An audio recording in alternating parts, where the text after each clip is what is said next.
तपाईले त्यो कुरा गरेर चाहिँ चर्चमा मण्डलीमा भन्नुहुन्छ भने मण्डली फुट्छ, किनभने तपाईले सिक्नु भएको कुराहरू मण्डलीको अगुवाले बुझ्न सकिराखेको हुँदैन। अनि जब चाहिँ बुझ्न सकिराखेको हुँदैन त्यहाँ चाहिँ कन्फ्लिक्ट आउँछ, झगडाको कुरो आउँछ। त्यसले गर्दा तपाईँको अगुवाहरू जम्मा हुनुभएको भए चाहिँ अब मजाले कतिवटा गहिरो कुराहरू म परमेश्वरको कुराहरू तपाईँलाई बताउन सक्थेँ। अनि त्यो कुरा हुँदै जाँदाखेरि चाहिँ तपाईँले हाम्रो चर्च चाहिँ कहाँ छ अनि हामीले परमेश्वरको कुरा चाहिँ के मिस गर्दैछौँ, तपाईँको चर्चले के चाहिँ कुन ठाउँमा आएर तपाईँको चर्च अड्किएको छ, कुन ठाउँमा चाहिँ तपाईँको चर्चमा एउटा एक प्रकारको अब के भन्नु त्यो त्यहाँबाट चाहिँ अगाडि जानु सकेको छैन भन्ने कुरा हामी हेर्न लागेका छौँ। सायद त्यस्तै टपिक लगाएर होला, सायद विश्वासीहरू धेरै आएनन् पनि। यो त लिडरहरूको लागि हेल्दी चर्च रहेछ, लिडरहरूको लागि मात्रै यो त रहेछ भनेर। त्यसले गर्दा इट्स भेरी इम्पोर्टेन्ट। हामीले है नानीको नाम राख्दाखेरि इम्पोर्टेन्ट हो, नानीको जस्तो नाम राख्छ ठुलोसम्म त्यसरी चिनिन्छ। त्यसरी गर्दाखेरि सेवकाईको नाम राख्दा धेरै प्रार्थना गरेर राख्नुपर्छ। ल ओके, हामी हिस्ट्री अफ द चर्च हेर्न लागेका छौँ अनि चर्चको इतिहासको बारेमा हामी त्यो कुरा हेर्न लागेका छौँ। त्यसले गर्दा आज जे बोल्छु होसियारी साथ सुन्नुहोस्। जे म बोल्दैछु यो मैले बोल्दै गरेको कुराले थुप्रो कुराहरू छिमल्ने काट्ने छाट्ने कुरा हुन्छ। आज मैले बोल्दै गरेका कुराहरूले थुप्रो उथुलपुथुल पनि ल्याउन सक्छ। त्यसले गर्दा बी भेरी केयरफुल। आज तपाईँ जे सुन्दै हुनुहुन्छ एकदम होसियारी साथ सुन्नुहोस्। अनि त्यो सुन्दै गर्दाखेरि तपाईँलाई परमेश्वरले कुन ठाउँमा तपाईँलाई देखाउँदै हुनुहुन्छ, कुन ठाउँमा तपाईँ आएर अड्किनु भएको छ तपाईँको जीवनमा, त्यो कुरो तपाईँले थाहा गर्न सक्नुहुन्छ है। ल मण्डलीको इतिहासलाई हामी हेर्नु हो भने मण्डलीको इतिहास, आज मेरो वचनको शीर्षक छ रिफर्मेसन जर्नी है, सुधारवादको यात्रा। परमेश्वरले ऋतुहरू कसरी मण्डलीमा ल्याउनु भयो अनि मण्डलीमा ऋतुहरू ल्याउँदै गर्नु हुँदाखेरि मण्डलीमा चाहिँ के कुराहरू हुँदै गए भन्ने त्यो कुरालाई हामी हेर्न लागेका छौँ। अनि तपाईँले मण्डलीको यात्रालाई जब तपाईँले हेर्नुहुन्छ त्यसपछि तपाईँले बुझ्न सक्नुहुन्छ कि हामी चाहिँ कहाँ चाहिँ फेसा खुस्किएछ, हाम्रो डक्ट्रिनहरू किन चाहिँ यस्तो भएछ, हामीले जुन कुरोहरू मानिलिन्छौँ। जस्तो एउटा कुरा अब म त्यसले गर्दा तपाईँहरूको अगाडि म कडा कुराहरू राख्दैछु। पास्टर बाबुले मात्रै प्रभु भोज दिनुपर्छ भन्ने कुरा कहाँबाट आयो हो? यस्तो कुराहरू कुरा गर्नु आँटेको थिएँ। त्यसले गर्दा अब जब तपाईँको बिचमा यो कुराहरू हामीले गर्छौँ यो कुरा बुझ्नुहोस् अनि परमेश्वरको उपस्थितिमा तपाईँले परमेश्वरको कुरा तपाईँले बुझ्न थाल्नुहुन्छ। हेर्नुहोस् है, त्यसले गर्दा उदाहरणको लागि मात्रै मैले लिएको हो है। छिड्काउ बप्तिस्मा कहाँबाट आयो? छिड्काउ बप्तिस्मा बाइबलमा थिएन, बाइबलमा छैन, प्रभुका चेलाहरूले पनि दिएनन्, त कहाँबाट आयो? What happen? अनि चर्च चाहिँ किन चाहिँ यस्तो ठाउँमा पुग्यो? हेर्नुहोस् है, चर्च किन यस्तो ठाउँमा पुग्यो भन्ने कुरामा हामी अब बिस्तारै चर्चको यात्रामा हामी जाँदैछौँ। पहिलो शताब्दीमा अब म बिस्तारै चाडहरूको कुरा गर्छु। चाडहरूको कुरा गर्दै गर्दा पहिलो शताब्दीको मण्डलीले परमेश्वरको चाडहरू मान्थे अनि परमेश्वरले बाइबलमा 7 वटा चाडहरू घोषणा गर्नु भएको छ। 7 फिस्ट अफ द लर्ड, परमप्रभुको 7 वटा चाड भनिकन बाइबलले भन्छ। यो चाहिँ यहुदीहरूको चाड होइन। यहुदीहरूको चाड भनेर थुप्रो पहाडमा झुटो शिक्षा प्रचार गरिराखेको छ। तर यो चाडको बारेमा परमेश्वरले उत्पत्ति 1 अध्यायको 14 पदमा त परमेश्वरले घोषणा गरिसक्नु भएको छ। जेनेसिस 1:7, उत्पत्ति 1 अध्यायको 14 पदमा तपाईँको पुरानो बीएसआई बाइबल सृष्टि यो ब्रह्माण्ड बनाउँदै गर्नुहुँदा, पृथ्वी बनाउँदै गर्नुहुँदाखेरि परमेश्वरले चाडहरू स्थापित गर्नुभयो। त्यसले गर्दा बीएसआई बाइबलमा चाहिँ ठहराइएको चाडहरू भनेर क्लियरली लेखेको छ, तपाईँले हेर्नुभयो भने। अनि एनएनआरबी नेपालबाट निस्किएको जुन बाइबल छ, यो नेपालबाट निस्किएको बाइबलमा चाहिँ ऋतुहरू भनेको छ, सिजन्स भनेको छ। अनि हामी चाहिँ सिजन्स भन्दाखेरि गरम महिना, हिउँदो, ठन्डा, वर्षा ऋतु, ग्रीष्म ऋतु भनेर सम्झिन्छौँ। तर त्यो सिजन्स भन्ने शब्दलाई तपाईँले हिब्रूमा हेर्नुभयो भने चाहिँ मोवेद भनेको छ। मोवेद भनेको चाहिँ ठहराइएको चाडहरू भनेको, एपोइन्टेड फिस्ट भनेको। परमेश्वरले चाडहरू किन चाहिँ ठहराउनु भयो? परमेश्वरले यो चाडहरू किन फेरि हाम्रो नेपाली जातिमा चाहिँ चाड भन्ने बित्तिकै के आउँछ मनमा? सेलरोटी, सुँगुरको मासु, हजुर घर घर खाँदै हिँडेको, उफ्रेको है, भातीजाँडमा माथि लडेको, त्यस्तो चाड भनेपछि नि हाम्रो आउँछ त्यो है, टिका लगाएर हिँडेको हो। त्यस्तो घटनाहरू जब चाड भन्छौँ नि हाम्रोमा त्यही कुराहरू मात्रै खेल्छ हाम्रो नेपाली जातिमा। चाड भनेपछि नयाँ लुगा, कतिले नयाँ लुगा सोच्छ है। चाड भनेपछि कतिजनाले के गर्छ, मिठो मिठो खानु पाउँछ। अब त घरमा त मासु टन्नै भरेर बसेको हुन्छ 15-20 दिन त भनेर कतिजनाले सोच्छ है। तर वास्तवमा परमेश्वरले जब चाड भन्नुहुन्छ उहाँले के भन्नुभएको? मिठो मिठो खानु हो, कुनै जातिको दस्तुर पालन गर्नु हो, कुनै जातिले गर्दै गरेको कुरालाई अपनाउनु हो, क्यारोल खेल्दै हिँड्नु भनेको हो, देउसुरे खेल्नु भनेको हो के व्हाट इज फिस्ट? चाड भनेको चाहिँ नि परमेश्वरको क्यालेन्डर हो। क्यालेन्डर नभएको चाहिँ नेपालीको घरै होइन। सिटिङ रुममा कम्तीको पनि 15वटा क्यालेन्डर झुन्डेको हुन्छ होइन हजुर? हो हजुर, सिटिङ रुम 15वटा जस्तो हो। यो पार्टीले पनि दिएको हुन्छ क्यालेन्डर, अर्को पार्टीले पनि दिएको हुन्छ क्यालेन्डर। झन् क्रिस्चियनकोमा त यो मिनिस्ट्रीले पनि क्यालेन्डरै दिन्छ, अर्को मिनिस्ट्री आउँछ क्यालेन्डरै दिन्छ, अर्को मिनिस्ट्री आउँछ क्यालेन्डर, घरभरि क्यालेन्डरै क्यालेन्डर क्यालेन्डरै क्यालेन्डर। त्यो क्यालेन्डरमा रातो अङ्कले मार्क गरिएको डेटहरू हुन्छ। यो रातो अङ्कले मार्क गरेको डेटहरू, रातो अङ्कले लेखेको डेटहरू चाहिँ के हो? एकदमै महत्त्वपूर्ण दिनहरू भनेर तपाईँले बुझ्नुहुन्छ। अनि क्यालेन्डरमा चाहिँ तपाईँले नि सबै कुरा लेख्नुहुन्छ। अनि त्यस्तै गरिकन परमेश्वरको पनि क्यालेन्डर छ, परमेश्वरको पनि क्यालेन्डर छ। अनि के को क्यालेन्डर?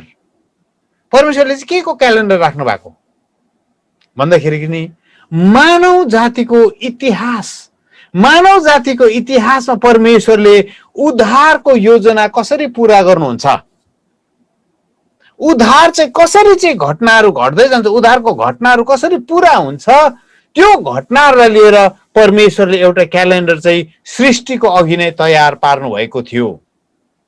यसले गर्दा बाइबलले भन्छ प्रभु येशू ख्रीष्ट चाहिँ सृष्टिको सुरुमा नै मारिएको थुमा हुनुहुन्छ। हेर्नुहोस् है, परमेश्वरले त्यो क्यालेन्डर बनाउँदै गर्दा नि क्यालेन्डरमा इम्पोर्टेन्ट बहुमूल्य एकदमै महत्त्वपूर्ण दिनहरू परमेश्वरले लेख्दै गर्नु हुँदाखेरि परमेश्वरले यो पनि देखिसक्नु भएको थियो कि प्रभु येशू ख्रीष्ट संसारको पाप उठाइ लैजाने थुमा भइकन एक दिन मर्नु हुनेछ। परमेश्वरले देखिसक्नु भएको थियो। त्यसले गर्दा सृष्टिको सुरुमा नै परमेश्वरले एउटा क्यालेन्डर बनाउनु भयो। सही, चौथो दिनमा, सृष्टिको चौथो दिनमा घाम जुन ताराहरूलाई बनाइकन परमेश्वरले भन्नुभयो तिमीहरू चाहिँ ठहराइएको चाडहरू घोषणा गर्नको निम्ति मैले आकाशमा राखेको छु। अनि यो चाडहरू घोषणा गर्नको निम्ति परमेश्वरले आकाशमा राख्नु भएको कारणले गर्दाखेरि, आकाशमा त्यो चाडहरूको लागि घोषणा गर्नुको निम्ति राख्नु भएको कारणले गर्दा यो घाम जुन ताराहरूको पहिलो काम चाहिँ तातो दिने होइन, ज्योति दिने होइन। घाम जुन ताराको पहिलो काम चाहिँ हो परमेश्वरको चाडहरूलाई घोषणा गर्नु। किनभने त्यो चाडसँग नि मानव जातिको नियति जोडिएको छ, त्यो चाडसँग नि तपाईँ अनि मेरो कथा जोडिएको छ, परमप्रभुको चाडसँग नि तपाईँ अनि मेरो डेस्टिनी जोडिएको छ, तपाईँ अनि मेरो भविष्य अनि अनन्तता जोडिएको छ। त्यसले गर्दा नि यो कुरालाई जबसम्म तपाईँले बुझ्नुहुन्न नि तपाईँले परमेश्वरको कुराहरू बुझ्न सक्नुहुन्न। परमेश्वरले इजरायलीहरूलाई त्यसपछि आएर परमेश्वरले इजरायलीहरूलाई चाडको रूपरेखा दिनुभयो। तिमीहरूले यो चाड मनाउनु, यो चाड मनाउनु। अनि जम्मा गरिकन परमेश्वरले लेवी 23 अध्यायमा तपाईँले पढ्नुभयो भने लेवी 23 अध्यायमा परमेश्वरले 7वटा चाडको बारेमा परमेश्वरले वर्णन गर्नु भएको छ। 7वटा चाड तिमीहरूले मनाउनु। परमेश्वरले सिनै पर्वतमा चाहिँ यो आदेश इजरायलीहरूलाई दिनुभयो। सिनै पर्वतमा परमेश्वरले, अनि मोसालाई परमेश्वरले अगाडिबाटै भन्नुभएको थियो यो चाडहरू चाहिँ मनाउनु। अनि परमेश्वरले मिश्रमा हुँदै गर्दा निस्तार चाड मनाउनु दिनुभयो, निस्तार चाड। अनि परमेश्वरले मिश्र देशमा हुँदै गर्दा के भन्नु भने यो महिना चाहिँ तिमीहरूको लागि पहिलो महिना हुन्छ। अनि निस्तारको महिना चाहिँ परमेश्वरले पहिलो बनाउनु भयो। त्यसको अगाडिसम्म रोस हसना अर्थात् तेस्री महिना चाहिँ पहिलो महिना थियो। यो दिनहरूमा नि मण्डलीले सबैभन्दा बेसी कुन चाहिँ वरदानको निम्ति प्रार्थना गर्नुपर्छ? या छ आत्मा खुट्याउने वरदान, गिफ्ट अफ डिसर्नमेन्ट। आत्मा खुट्याउने वरदान नहुँदाखेरि नि मण्डली अब स्वा भएर जाँदैछ। यो लकडाउन जब सकिन्छ नि, मलाई थाहा छैन कतिवटा मण्डली चाहिँ भरि भर हुन्छ, कतिवटा मण्डली खाली भएर गएको छ। त्यसले गर्दा मण्डलीमा नि आत्मा खुट्याउने वरदान तपाईँ मेरो हुनु एकदमै इम्पोर्टेन्ट छ। अब यहाँ के भयो, परमेश्वरले नि इजरायलीहरूलाई त्यसपछि एउटा के अरे चाडको रूपरेखा दिनुभयो। अनि परमेश्वरले भन्नुभयो निसान महिनाको 14औं दिनमा तिमीहरूले निस्तारको पाठो, निर्दोष निष्कलङ्क चोट नलागेको पाठोलाई चाहिँ तिमीहरूले के गर्नु? बलिदान चढाउनु। अनि यो पाठो चाहिँ चोट लागेको हुनु हुँदैन। अनि इजरायलीहरू चाहिँ यो पाठो हुर्काउनुतिर लागे। इजरायलले चाहिँ यो पाठो हुर्काउनुपट्टि उनीहरूको एकदमै ध्यान, किनभने परमेश्वर भन्नुभएको कुनै दाग नलागेको, कुनै चोट नलागेको। त्यसले गर्दा नि इजरायलीहरूको पुजारीहरूको एउटा झुन्ड नै थियो, पुजारीहरूको एउटा समूह थियो। अनि त्यो पुजारीको समूहले चाहिँ यस्तो खालके थुमालाई वा भेडाको पाठालाई हुर्काउने गर्थ्यो।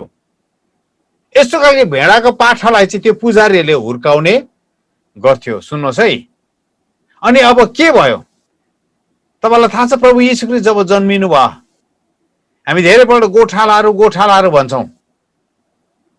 अनि गोठाला भन्दाखेरि जहिले पनि हाम्रो नेपालीको मनमा चाहिँ कस्तो आउँछ भने लुगामा पनि त्यो के अरे दही मही गनाइराखेको, हजुर हाफपेन्टभरि गोबर लागेको गोठाला क्या, त्यो कटेरामा बसेर फिका चिया खाने, हजुर हो हजुर बङ्गाली सल्काएर खाने है, भुटेको मकै खाने है।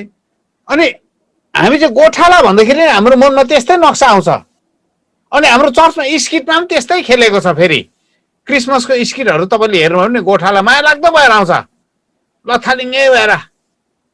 तर तपाईँले हेर्नुभयो भने यी चाहिँ साधारण गोठालाहरू थिएनन्। यी गोठालाहरू चाहिँ नि पुजारीहरू थिए, लेवी पुजारीहरू। अनि यिनीहरूको चाहिँ जिम्मा के थियो भने नि दाग नलागेको निष्खोट निष्कलङ्क भेडाको पाठालाई चाहिँ हुर्काउनु थियो। त्यसले गर्दा यिनीहरू जब भेडाको माउले चाहिँ बच्चा जन्माउनु आँटेको हुन्थ्यो, भेडाको माउले चाहिँ बच्चा जन्माउनु आँट्दा उनीहरूले तल चाहिँ भेडाको बच्चा चाहिँ भुइँमा झरेर चाहिँ आफूलाई चोट नलगाओस्, भुइँमा खसेर चाहिँ शरीरमा केही पनि चोट नलागोस् भनेर चाहिँ त्यो भेडाको पाठा चाहिँ जन्मिँदै चाहिँ उनीहरूले सुती थाङ्नामा समाथे। अनि सुती थाङ्नामा समातेर चाहिँ उनीहरूले भेडाको पाठोलाई डल्लो पारेर राख्थे। सबै साफ सुफर पुछिदिएपछि त्यसपछि के गर्थ्यो उनीहरूले भेडाको पाठोलाई अनि बिस्तारै बडो हिफाजतको साथमा भेडाको पाठा हुर्काउँदै लान्थे। किनभने यदि त्यो भेडाको पाठामा कुनै दागहरू देख्यो भने के हुन्थ्यो, त्यो भेडाको पाठो रिजेक्ट हुन्थ्यो। अनि यस्तै गोठालाले, यस्तै पुजारीले एक दिन भेडाको बगालको हेरचाह गरिराखेको थियो। निकै गर्मीको महिना थियो, अब डरलाग्दो गरम त होइन, तर उनीहरू बाहिर चौरमा बसेका थिए भन्छ। उनीहरू चौरमा थिए। तपाईँले लुका 2 अध्याय पढ्नु भने तपाईँले क्लियरली पाउनुहुन्छ उनीहरू चौरमा आफ्नो भेडा रुँगेर बसिराखेका थिए। डिसेम्बरमा चाहिँ इजरायलमा चौरमा भेडा रुँगेर बस्नु सक्दैन। डिसेम्बरमा चाहिँ इजरायलमा हिउँ पर्छ। अब अहिले ग्लोबल वार्मिङमा त हिउँ पर्छ भनेपछि त्यति बेला झन् कस्तो डरलाग्दो कठ्याङ्ग्रिने जाडो हुन्थ्यो होला। तपाईँले नेहेमियाको समयमा तपाईँले हेर्नुभयो भने नेहेमियाको समयमा चाहिँ डिसेम्बरको महिनामा उनीहरूले जनवरीको महिनामा उनीहरूले मन्दिर बनाउनु सुरु गरेको छ। अनि यति डरलाग्दो पानी परेको कारणले गर्दा अनि त्यसपछि मन्दिरको कामको कारणले गर्दा त्यो हिउँदोको कारणले गर्दा नि यति डरलाग्दो कठ्याङ्ग्रिने जाडोमा उनीहरू कामदै थिए भनेर नेहेमियाले वर्णन गरेको छ। यति डरलाग्दो कामदै थियो जाडोमा भिजेको कारणले गर्दाखेरि। त्यसले गर्दा डिसेम्बर जनवरी चाहिँ एकदम जाडो महिना हो, चौरमा बस्नु सक्दैन। त्यसले गर्दा धेरै मान्छेहरूले के भन्दैछ भने प्रभु येशू ख्रीष्ट डिसेम्बरमा जन्मिनु भएको होइन। किनभने त्यसलाई चाहिँ लजिकली प्रुभ हुन्छ। तपाईँ यदि पत्याउनु हुन्न भने डिसेम्बरमा इजरायल जानुहोस्, अनि इजरायलमा कस्तो मौसम हुँदो रहेछ तपाईँले डिसेम्बरमा जान्नुहुन्छ। अनि राति चाहिँ चौरमा बसेर हेर्नुहोस् डिसेम्बरको महिनामा, हेर्नुहोस् है। त्यसपछि के भयो, यो गोठालाहरू चाहिँ चौरमा बसेर भेडा रुँदै थिए। एक्कासी स्वर्गदूत देखा परे अनि स्वर्गदूतले के भन्यो, तिमीहरूको निम्ति बडो आनन्दको खबर छ। बेथलेहेम नगरमा, बेथलेहेमको गाउँमा, एउटा गोठमा तिमीहरूले संसारको मुक्तिदातालाई देख्नेछौ। अनि त्यो मुक्तिदाता चाहिँ एउटा सानो बालकको रूपमा जन्म लिनु भएको छ। अनि उहाँको तिमीहरूको लागि प्रमाण चाहिँ यो हुन्छ। उहाँ चाहिँ मुक्तिदाता भनेको कसरी चिन्ने भन्दाखेरि चाहिँ प्रमाण चाहिँ यो हुन्छ तिमीहरूलाई, उहाँलाई चाहिँ आमाले चाहिँ सुती कपडामा बेरेर आमाले सुताइराखेको तिमीहरूले देख्नेछौ। त्यो चाहिँ तिमीहरूको लागि प्रमाण हो। अर्थात् स्वर्गदूतले के भन्दैछ भने नि, तिमीहरूले वर्ष 1500 इयर्स 1500 वर्षसम्म इजरायलीले त्यो चाड मनाएकै परमेश्वरले भन्नुभयो 7 वटा चाड मनाउनु। के अरे निस्तार चाडमा तिमीहरूले 14वाँ दिन, निसान महिनाको 14वाँ दिनमा तिमीहरूले भेडाको के गर्नु, बलिदान चढाउनु। त्यसपछि तिमीले 1 हप्ता अखमिरी रोटीको चाड मनाउनु। खमीर नहालेको रोटी, खमीर नहालेको अर्थात् सोडा नहालेको रोटीको चाड मनाउनु। त्यसपछि तेस्रो दिनमा तिमीहरूले पहिलौटे फलको चाड मनाउनु। हेर्नुहोस् है, फर्स्ट फ्रुट पहिलौटे फलको चाड मनाउनु। त्यसपछि त्यसको 50वाँ दिनमा पहिलौटे फलको चाड मनाएको 50वाँ दिनमा तिमीहरूले साताहरूको चाड मनाउनु, फिस्ट अफ द विक्स, साताहरूको चाड मनाउनु। त्यसपछि 7औं महिना, अब त्यहाँदेखि चाहिँ पहिलो महिनाको सक्यो, पहिलो महिनाको चाड सक्यो। 7औं महिनाको चाड, अब 7औं महिनाको पहिलो दिन चाहिँ तिमीहरूले तुरैको चाड मनाउनु। त्यसपछि 7औं महिनाको 10औं दिनमा तिमीले प्रायश्चितको चाड मनाउनु। अनि 7औं महिनाको 15औं दिनमा तिमीले झुप्रोबासको चाड मनाउनु भनेर परमेश्वरले इजरायलीलाई भन्नुभएको थियो। इजरायलीलाई थाहा थिएन के हुन्छ, परमेश्वरले कसरी मनाउनु भन्नुभएको थियो। हेर्नुहोस् है, परमेश्वरले नि झुकुल पुकुलमा कहिले पनि काम गर्नुहुन्न। परमेश्वरले नि 3 वटा चाड मनाउँदा चाहिँ इजरायलीहरूलाई जम्मा गर्नुभएको थियो। परमेश्वरले भन्नुभयो, तिमीहरूले अखमिरी रोटीको चाड मनाउँदाखेरि तिमीहरू सबै पुरुषहरू चाहिँ, इजरायली पुरुषहरू चाहिँ तिमीहरू यरुशलेममा जम्मा हुनु। दोस्रो, साताहरूको चाड मनाउँदै गर्दा तिमीहरूको फेरि सबै पुरुषहरू गहुँको बाली लिएर यरुशलेममा जम्मा हुनु। त्यसपछि छाप्रोबासको चाडमा परमेश्वरले भन्नुभयो, फिस्ट अफ टेबरनेकल, छाप्रोबासको चाडमा पनि तिमीहरूको सबै इजरायलका यहुदीहरू है, पुरुषहरू चाहिँ तिमीहरू फलफुलहरू लिएर, अन्न बाली लिएर, दाखमध्यहरू लिएर, दाखरसहरू लिएर यरुशलेममा तिमीहरू जम्मा हुनु। 3 वटा चाडमा परमेश्वरले नि इजरायलका पुरुषहरूलाई जम्मा हुन भन्नुभयो। परमेश्वरले भन्नुभयो निस्तार चाड मनाउनु। एक्ज्याक्टली परमेश्वरले भन्नु, निसान महिनाको 14वाँ दिनमा तिमीले निस्तार चाड मनाउनु। अनि निस्तार चाड इजरायलीले मनाउँदै थियो। 1500 वर्ष मनायो है, घट्टाहरू घट्टे इजरायलीले मनाउँदै थियो। बिचमा उनीहरूलाई पाप अनि अधर्म गरेको कारणले गर्दा उनीहरू तितर बितर भए, यरुशलेममा आउनु पाएन। तर पनि परमेश्वरले फर्काइ ल्याउनु भयो, 70 वर्षको कैदमा लगिकन फेरि फर्काइलाई ल्याउनु भयो। त्यसपछि तिनीहरूले त्यो चाड मनाउँदै थियो। एक्कासी उनीहरूले चाड मनाउँदै गरेको एक दिन प्रभु येशू ख्रीष्ट तपाईँ अनि मेरो निम्ति त्यो निस्तारको पाठो होइकन उहाँ बलिदान हुनुभयो। निसान महिनाको 14वाँ दिनमा उहाँ क्रुसमा झुन्डिनु भयो। परमेश्वरले भन्नुभयो, तिमीहरूले अखमिरी रोटीको चाड मनाउनु, खमीर नहालेको रोटी। अनि अखमिरी रोटीको चाडमा प्रभु येशू ख्रीष्टलाई गाडियो। हेर्नुहोस् त, परमेश्वरले नि जब चाड मनाउनु भन्नुहुन्छ नि, त्यसमा गहिरो आत्मिक रहस्य लुकेको हुन्छ। त्यसले गर्दा चर्चले विरोध गर्छ। हेर्नुहोस्, परम्पराले भरिएको चर्चले चाहिँ विरोध गर्छ। किनभने क्रिसमस मनाउनु खुसी छ नि त, फादर्स डे मनाउनु, मदर्स डे मनाउनु खुसी छ। तर परमेश्वरको क्यालेन्डरमा चाहिँ नि चर्च आउनु मान्दैन। त्यसले गर्दा चर्च अनहेल्दी किन भएको, चर्च चाहिँ नि बिमार किन भएको भन्दाखेरि नि, हो परमेश्वरका कुराहरू जब हामी आज्ञा पालन गर्दैनौँ नि, हामी बिमारी हुन्छौँ। त्यसपछि परमेश्वरले पहिलौटे फलको चाड मनाउनु भनेर त्यसबेला चाहिँ तिमीहरूले जौको बाली ल्याउनु भनेर परमेश्वरले भन्नुभएको थियो। अनि खमीर नहालेको सोडा नहालेको रोटी चढाउनु भनेर परमेश्वरले भन्नुभएको थियो।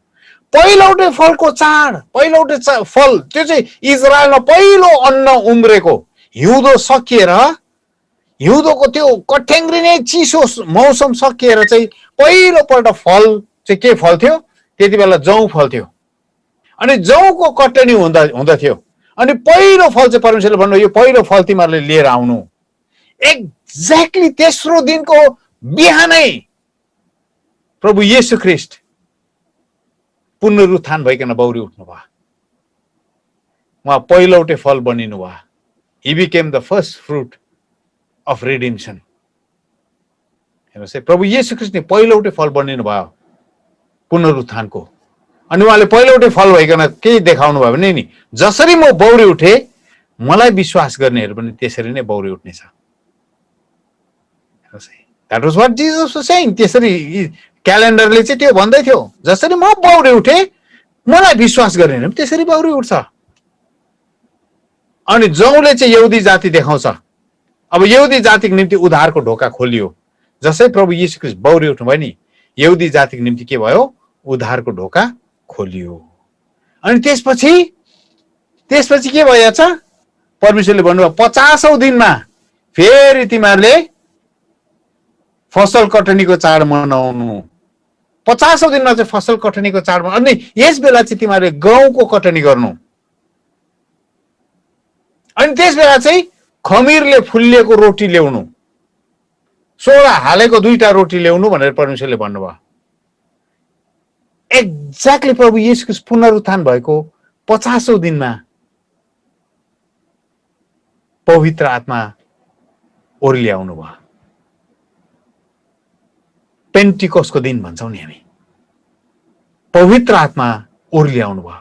पवित्र आत्मा जसै ओर्ल्याउनु भयो नि, अनि यो 2टा सोडा हालेको रोटीले कसलाई देखाउँछ? यहुदी अनि हामी अन्य जाति।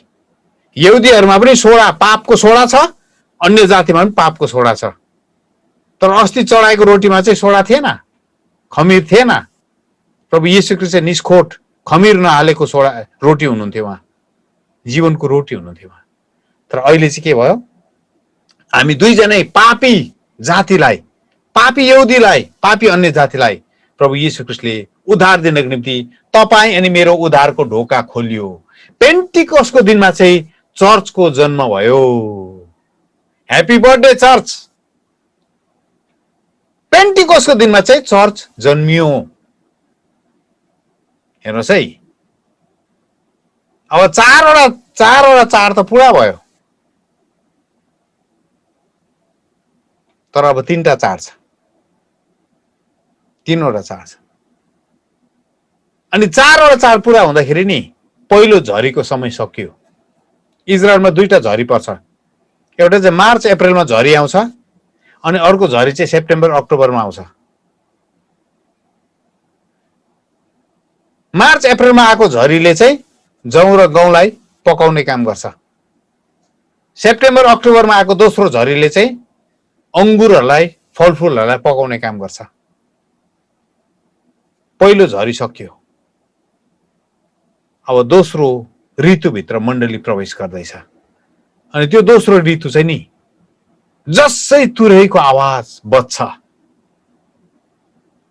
तुरैको आवाज जब सुनिन्छ नि दोस्रो ऋतु सुरु हुन्छ। तर परमेश्वरले मजाक कुरा के भन्नुभएको छ? यहाँ छ, तिमीहरूले रिहर्सल गर्नु है भन्नुभएको छ। घोषणा गर्नु भनेको तिमीहरूले चाडको घोषणा गर्नु भनेको चाहिँ घोषणालाई चाहिँ नि हिब्रूमा चाहिँ रिहर्सल गर्नु भनेको। रिहर्सल भनेको याद छ तपाईँलाई? उहिले नाटक खेल्दा तपाईँले रिहर्सल गर्नुहुन्थ्यो। रेसल भन्थे नि, रेसल। हजुर, नाटक खेलेको रेसल गरेकै अनि एक दिन साँच्ची नै भोलिपल्ट साँच्चीकै त्यो तपाईँ स्टेजमा खेल्नुपर्ने दिन आउँथ्यो। साँच्चीकै तपाईँले स्टेजमा त्यो नाटक प्रदर्शन गर्नुपर्ने। परमेश्वरले भन्नुभयो घोषणा गर भनेको चाहिँ रिहर्सल गर्नु भन्नुभएको। अनि तिमीहरूले चाड मनाउँदै गर्नु। परमेश्वरले डेट पनि दिइसक्नु भएको छ है। अनि हिब्रू क्यालेन्डर तपाईँले हेर्नुभयो भने रोज हसना कहिले पर्छ, प्रायश्चितको यम किपुर कहिले पर्छ अनि सुकोत कहिले पर्छ तपाईँले चाल पाइहाल्नुहुन्छ, किनभने त्यो क्यालेन्डर परिवर्तन भएको छैन, त्यो क्यालेन्डर चलिबस्छ। तर त्यो क्यालेन्डर चाहिँ जुनलाई हेरेर, चन्द्रमाला अनि ताराहरूलाई हेरेर बनाएको क्यालेन्डर भएकोले गर्दाखेरि त्यो डेटहरू चाहिँ यताउता भइबस्छ। जस्तो तपाईँको इस्टरको डेट यताउता हुन्छ नि हजुर, पुनरुत्थानको डेट यताउता हुन्छ, किनभने त्यो पुनरुत्थानको दिन चाहिँ त्यो तारालाई हेरेर, हाम्रो गुड फ्राइडेको दिन पनि यताउता हुन्छ, किनभने जुन अनि तारालाई हेरेर बनाएको। त्यसले गर्दाखेरि त्यो डेट चाहिँ अब के हुन्छ, त्यहाँ पुरा हुन्छ है। अनि हामी अब 3वटा चाड चाहिँ पर्खिराखेका छौँ। 3वटा चाड चाहिँ तपाईँ अनि हामी पर्खिराखेको। त्यसले गर्दा तपाईँहरूको चर्चमा नि जब तपाईँले चाड मनाउनुहुन्छ नि, हौ यो चाडले चाहिँ के गर्छ, हामी चाहिँ प्रभु येशू ख्रीष्टको तुरैको आवाजलाई पर्खिँदैछौँ भनेर तपाईँले देखाउँदै गर्नुभएको एउटा प्रमाण हो, त्यो चाड हो। अब म तपाईँलाई यो कुरा किन गर्दैछु भन्दाखेरि नि, पुरानो करारमा नि मण्डलीले यो कुरा गर्दै आएको थियो। त्यसले गर्दा उनीहरूलाई यो चाडहरू मण्डलीमा, चर्चमा जब चर्च जन्मियो पेन्टिकसको दिनमा, त्यो चर्चमा नि त्यो कुराहरू गर्नु उनीहरूलाई केही पनि ठुलो कुरो भएन। उनीहरूको लागि ब्याप्टिजम, बप्तिस्मा चाहिँ पानीमा डुबाएर नै दिनुपर्छ भन्ने कुरा उनीहरूले कन्ट्रोभर्सी नै बनाएन। हेर्नुहोस् है, परमप्रभुको चाडहरू मनाउनु पर्छ भन्ने कुरा उनीहरूले मनाइबसे। हामीले तपाईँले हेर्नुभयो भने बाइबलमा पावल पनि त्यो चाडहरू मनाउनुको निम्ति यरुशलेम मन्दिरमा गएको छ, पत्रुस चाड मनाउनुको निम्ति गएको छ, प्रभुको चेलाहरू प्रेरितहरू चाड मनाउनुको निम्ति गएको छ। त्यसै गर्दा उनीहरूको लागि नि यो चाहिँ गर्नुपर्छ गर्नु पर्दैन भन्ने कुरै थिएन, किनभने चाडहरूसँग परमेश्वरको उद्धारको योजना जोडिएको उनीहरूले देखिराखेका थिए। त्यसले गर्दा इट वाज, त्यो मण्डलीमा नि त्यो प्याकेजमै आएको थियो भनौँ न। अनि बप्तिस्मा चाहिँ डुबेर लिनुपर्छ भन्ने उनीहरूको प्याकेजमै आएको थियो। त्यसले गर्दा नि डुबेर कि झन्डामुनि उभिएर कि छिर्काउ गरेर कि त्यो उनीहरूको लागि 300 एडी 300 एडीसम्म 300 एडीसम्म 3rd सेन्चुरी, तेस्रो शताब्दीसम्म चाहिँ यो कुराहरू चाहिँ मण्डलीमा भएर आयो। तेस्रो शताब्दीसम्म मण्डलीमा चाडहरू मनाउने कुरा, परमेश्वरका कुराहरू, बप्तिस्माका कुराहरू, मण्डलीमा जागृतिका कुराहरू, शक्तिशाली जागृतिका कुराहरू मण्डलीमा भए। चेलाहरूलाई सतावट आयो, मृत्यु भयो धेरैजनाको, तित्तरभित्र भए। 12 चेलाहरूमा नि 12 जना चेलाहरूलाई ताडना दियो, 11 जनाको मृत्यु भयो। अनि बडो डरलाग्दो प्रकारले चेलाहरूले दुःख कष्ट भोग्दै भोग्दै मण्डलीमा तर जागृतिको आगो चाहिँ निभेन। जति मण्डलीलाई दमन गर्नु खोज्यो, मण्डली त्यति नै बलियो शक्तिशाली हुँदै गयो। किनभने नि बाइबलले के भन्छ भने उनीहरू हरेक घरमा उनीहरूले रोटी भाँच्थे। बाइबल तपाईँले पढ्नुभयो भने एभ्री डे उनीहरूको फेलोसिप सङ्गति हुन्थ्यो। हरेक घरमा रोटी भाँच्थे भनेको नि हरेक घरमा उनीहरूले प्रभु भोज गर्थे। प्रभु भोज चाहिँ नि पास्टर नै दिनुपर्छ भनेर पर्खिन्थेन, किनभने बाइबलमा पाउलले के भनेको छ भने जब जब तिमीहरू उहाँको मृत्युको सम्झना गर्छौ यसो गर्ने गर भन्नुभएको छ। उहाँको मृत्युको सम्झना गर्दाखेरि तपाईँलाई उहाँको मृत्युको सम्झना आउँछ भने तपाईँले प्रभु भोज लिन सक्नुहुन्छ। यो चाहिँ बाइबलले बताएको। पास्टरलाई पर्खिनुपर्छ भन्ने कुरा चाहिँ पछि गएर मान्छेले जब लथालिङ्गै प्रकारले प्रभु भोज लिनु थाल्यो, आफ्नो जीवनले नजाँचिकन प्रभु भोज लिनु थाल्यो, अनि कतिवटा चर्चले चाहिँ यसलाई चाहिँ अब पास्टरले मात्रै दिने बनाऊ भनेर एउटा मान्छेले बनाएको नियम मात्र हो। तर त्यस बेला चाहिँ नि हरेकको घरमा उनीहरूले प्रभु भोज गर्थे। यीशुको मृत्युलाई सम्झना गरेपछि उनीहरूले प्रभु भोज लिनु पाउँथे, तर आफ्नो जीवनलाई जाँचेर। त्यसले गर्दा आफैलाई जाँचोस् भनेको छ पावलले। अनि उहाँको मृत्युको सम्झना गरेर उनीहरूले लिने गर्थे। म तपाईँलाई आज एउटा के कुरा भन्न चाहन्छु भने अबको दिनहरूमा नि हौ यही कुराहरू मण्डलीमा फेरि फर्केर आउँछ। सतावट मण्डलीमा बढेर जान्छ। तपाईँलाई थाहा छ कि छैन? सतावट मण्डलीमा बढेर जानेछ। अब सबै ठाउँहरू खोलिन्छ है।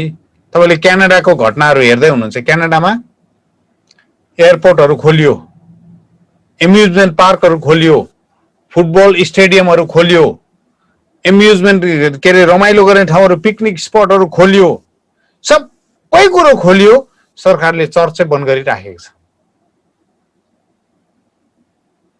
त्यो अब लामो समय छैन जब मण्डलीमा पनि नि यो कुराहरू हुन आउनेछ। त्यसले गर्दा मण्डलीलाई नि अब परमेश्वरको छोराछोरीलाई बलियो पार्ने दिनहरू हो यो। तपाईँ आफै बलियो हुने दिनहरू हो यो। हेर्नुहोस्, त्यसले गर्दा म तपाईँलाई के भन्छु, एकजना पास्टरलाई पुलिसले आएर पक्रेर लग्यो भन्दा नि मण्डलीको भवनमा चाहिँ ताला लाग्नु हुँदैन। हजारौं पास्टर जन्मिसकेको हुनुपर्छ, हजारौं प्रचारक जन्मिसकेको हुनुपर्छ, हजारौं अर्ज बिन्ती गर्ने मान्छे जन्मिसकेको हुनुपर्छ, हजारौं एल्डर जन्मिसकेको हुनुपर्छ। अनि यो ठाउँमा चाहिँ परमेश्वरले मण्डलीलाई यो दिनमा लिएर आउँदै हुनुहुन्छ। के मण्डली तयार छ? के मण्डली तयार? Is the church ready? के हामी भाँडाकुटी मात्रै खेल्दैछौँ? आइतबार गयो फेरि आयो, फेरि आइतबार गयो फेरि आयो, यतिमै हाम्रो जिन्दगी अनि हाम्रो प्रभुलाई गरेको विश्वास यतिमै के सीमित छ कि आर वी मुभिङ? अझै गहिरो कुरामा जाँदैछौँ। त्यसपछि तेस्रो शताब्दीमा जब यो कुरा भयो नि, तब बिस्तारै के भयो भने नि चर्चको भेटी, अब भेटीको पैसाको कुरा आउँछ है। अब मान्छेहरूले आफ्नो घरहरू बेचेर नि चर्चमा भेटी लिएर आउँथ्यो, जमिनहरू बेचेर मण्डलीमा पैसाले भेटी लिएर आउँथ्यो। अनि हुँदाखेरि कस्तो भयो भने नि चर्चमा आएको भेटी चाहिँ यति बेसी थुप्रिनु थाल्यो, यति बेसी चर्चको पैसा हुनु थाल्यो कि राज्य सरकारको, त्यो देशको भन्दा पनि बेसी पैसा चाहिँ चर्चमा भयो। हेर्नुहोस् है, देशमा भन्दा बेसी पैसा चाहिँ चर्चमा आउँदाखेरि चाहिँ त्यति बेला चाहिँ राजा थियो कन्स्टेन्टिन भन्ने राजा। 312 एडीमा, 312 ख्रिस्टाब्दमा चाहिँ यो मान्छेलाई, यो कन्स्टेन्टिन भन्नेलाई चाहिँ राजा अभिषेक गरियो। अनि ऊ चाहिँ रोमी राजा थियो। रोमी राजाले जब यो कुरो देख्यो, यो कुरो देखेपछि चाहिँ के भयो, अब पैसा त धेरै छ अनि उस त राजा, उसकोमा त कोही पैसा बेसी छैन, उसकोमा त सैन्य शक्ति छ, ट्याक्सबाट उठाएको पैसा मात्रै हो, तर मण्डलीमा यति धेरै पैसा आइराखेको छ। अनि यो राजाले के गरिरहेछ, यो राजाले नि बिस्तारै के गर्यो, मण्डलीबाट प्रेरितहरूलाई निकालिदियो। प्रेरितहरूलाई निकालिदियो मण्डलीबाट, किनभने प्रेरितहरू चाहिँ परमेश्वरले जहाँ जहाँ जे गर भन्नुहुन्छ त्यही कुरा गर्ने मात्रै थिए प्रेरितहरू। त्यसपछि बिस्तारै कसलाई निकालिदियो, अगमवक्ताहरूलाई निकालिदियो मण्डलीबाट। अनि अब मण्डलीमा को छैन, प्रेरित अनि अगमवक्ता छैन। पावलले के भनेको छ भने नि, परमेश्वरको छोरा दास पावलले के भनेको छ भने, परमेश्वरले चाहिँ प्रेरित अनि अगमवक्ताहरूको जगमा चाहिँ मण्डली बसाल्नु भएको छ भनेको छ। हेर्नुहोस् है, कसको जगमा अरे, प्रेरित अनि अगमवक्ताको जगमा चाहिँ परमेश्वरले मण्डली बसाल्नु भएको छ। अब प्रेरित पनि मण्डलीबाट निकालिदियो, अगमवक्ता पनि मण्डलीबाट निकालिदियो भने त्यसपछि मण्डलीमा के रह्यो, जग नै बलियो भएन नि त, जग नै बलियो भएन नि त। अनि त्यसपछि के गर्यो, कन्स्टेन्टिनले पास्टरलाई चाहिँ मण्डलीको देखरेख गर्ने बनायो। पास्टरलाई मण्डलीको देखरेख गर्ने बनाएपछि पास्टरलाई चाहिँ देशको सरकारले तनखा दिनु थाल्यो, देशको सरकारले पैसा दिएर पास्टरलाई राख्नु थाल्यो। He became an employee of the state. हेर्नुहोस् है, सरकारको नोकरसाह भयो पास्टर चाहिँ। अनि हुँदै हुँदै हुँदै जाँदा सट्टै सरकारको नोकरसाह भएको कारणले गर्दा के भयो, यो सरकार चाहिँ पछि गएर के भयो, यो सरकारले मनोनित गरेका मानिसहरू चाहिँ मण्डलीलाई चलाउनु थाल्यो। त्यसलाई चाहिँ हामी के भन्छौँ, भ्याटिकियम भन्छौँ। भ्याटिकियम भन्ने शब्दबाट चाहिँ भ्याटिकन भन्ने शब्द आएको। अनि त्यसपछि बिस्तारै के भयो, पोपले टाउके त्यो धर्मलाई लिड गर्ने टाउके चाहिँ के भयो, अब धार्मिक कुराहरूको अध्यक्ष भएर गयो, धार्मिक कुराको टाउके भयो, जसलाई हामी चाहिँ त्यसपछि के कुरा जन्मियो, रोमन क्याथोलिक चर्च जन्मियो। त्यसले गर्दा त रोमी सरकारको अधीनमा आएको, रोमी सरकारले स्थापित गरेको क्याथोलिक रोमी क्रिस्चियनहरूको चर्च जन्मियो। अनि रोमी क्रिस्चियनहरूको चर्च जन्मिँदा चाहिँ के भने, त्यति बेलासम्म चाहिँ नि पुरानो करारमा गरेको कुराहरू सबै गर्दै गर्दै गर्दै गर्दै आएर बप्तिस्मा पनि डुब्की थियो, उनीहरूले प्रभुको चाडहरू मनाउँथ्यो, विश्रामबार पालन गर्थ्यो उनीहरूले, सबै प्रभुले सिकाउनु भए अनुसार उनीहरूले गर्दै थियो। तर टक्क रोमन क्याथोलिक चर्च आइसकेपछि चाहिँ पोपले के भन्यो, अब यो यहुदी जातिहरू, काउन्सिल अफ लाउडेसिया है, 3rd सेन्चुरी एडी को अन्ततिर नै उनीहरूले एउटा काउन्सिल बनायो, उनीहरूले एउटा समूह बनायो क्याथोलिकहरूले, रोमन क्याथोलिकहरूले। अनि रोमन क्याथोलिकहरूले समूह बनाएर चाहिँ कतिवटा कानुन पारित गर्यो। अनि त्यो कानुनमा के थियो भने, के छ भने नि, त्यो कानुनमा तपाईँले हेर्न चाहनुहुन्छ भने म त्यो कानुन तपाईँलाई पठाइदिन सक्छु। इङ्ग्लिसमा छ, तर अलिक दुःख गरेर पढ्नुपर्छ तपाईँले, किन उहिलेको भाषा छ, त्यस बेलाको भाषालाई उल्था गरेर बनाइएको हो। त्यसले गर्दा तपाईँले हेर्नुभयो भने नि, त्यस बेला त ल्याटिनमा लेखेको थियो होला, तर पछि गएर त्यसलाई इङ्ग्लिसमा अनुवाद गरेको कपी चाहिँ मेरोमा छ है। अनि त्यसलाई चाहिँ लाउडिकिया, काउन्सिल अफ लाउडिकिया भन्छ। लाउडिसियाको काउन्सिल, लाउडिसिया भन्ने मुलुकमा, त्यो सहरमा चाहिँ एउटा ठुलो सभा बस्यो। अनि त्यो सभा बसेर चाहिँ के भयो, अब उनीहरूले डिसेम्बर 25 तारिक चाहिँ, डिसेम्बर महिनाको 25 तारिक चाहिँ उनीहरूले सूर्य देवताको पूजा गर्थ्यो। डिसेम्बर 25 तारिक चाहिँ उनीहरूले सूर्य देवताको पूजा गर्थ्यो। अनि उनीहरूले यो यहुदीहरूको चाड भनेर उनीहरूले यति साह्रो घृणा गर्थ्यो, जस्तो अहिले धेरै पास्टरहरूले गर्दैछ नि। यहुदीहरूको चाड भने यति साह्रो घृणा गरेको कारणले गर्दा उनीहरूले बरु यहुदीहरूको चाडलाई हामी पर सार्दियौँ, बरु यो 25 तारिक हामीले रोमी सूर्य देवताको पूजा सँगसँगै यीशु ख्रीष्ट जन्मेको पनि भनेर हामी 25 डिसेम्बरलाई क्रिसमस भनिकन घोषणा गरौँ भनेर रोमन क्याथोलिकहरूले घोषणा गरे। त्यसपछि हेर्नुहोस् है, पुनरुत्थान, प्रभु यीशु ख्रीष्ट पुनरुत्थान भएको पहिलौटे फलको चाड उनीहरूले मनाउँदै थियो।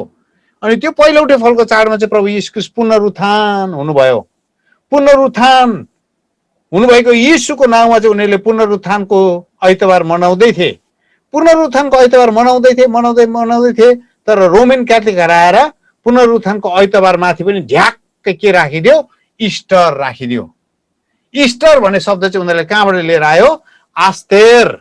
आस्तेर भनेको चाहिँ कहाँबाट लिएर आयो, अशेरा देवी। हेर्नुहोस् है, अशेरा देवी। इस्टर भन्ने शब्द चाहिँ अशेरा देवीबाट आएको शब्द हो, जसको चाहिँ प्रभुको पुनरुत्थानसँग केही मतलबै छैन। कहाँको अशेरा देवी, कहाँ हाम्रो प्रभु यीशु ख्रीष्ट। त्यसले गर्दा आजकल हामी के गर्छौँ भने हामी ह्याप्पी इस्टर भन्दैनौँ, हामी ह्याप्पी रेजरेक्सन डे भन्छौँ। हामी पुनरुत्थानको दिनको तपाईँलाई शुभकामना भनेर हामी भन्छौँ। त्यसपछि अब 327 एडी, 327 एडीदेखि चाहिँ मण्डली चाहिँ के भयो, क्याथोलिक भयो। अब परमेश्वरको साँचो दासहरूले दुःख पाउनु थाले, सतावट भयो। क्याथोलिकहरूले, के अरे रोमन क्याथोलिक त्यति बेला डरलाग्दो इन्सरेक्सन भन्छ नि, यति डरलाग्दो प्रकारले मान्छेहरूलाई टर्चर गर्न थाल्यो। किनभने राजाले अर्डर दिएपछि यति डरलाग्दो प्रकारले करौतीले चिरिए, कतिजनालाई ढुङ्गाले हानेर मारियो, कतिजनालाई सिंहको खोरमा हाल्यो। यस्तो डरलाग्दो प्रकारले टर्चर गर्दै गर्दै गर्दै गर्दै गर्दै परमेश्वरको आत्माले चलाएका मानिसहरूलाई देखि नसक्ने भए। अनि मार्दै मार्दै मार्दै गयो।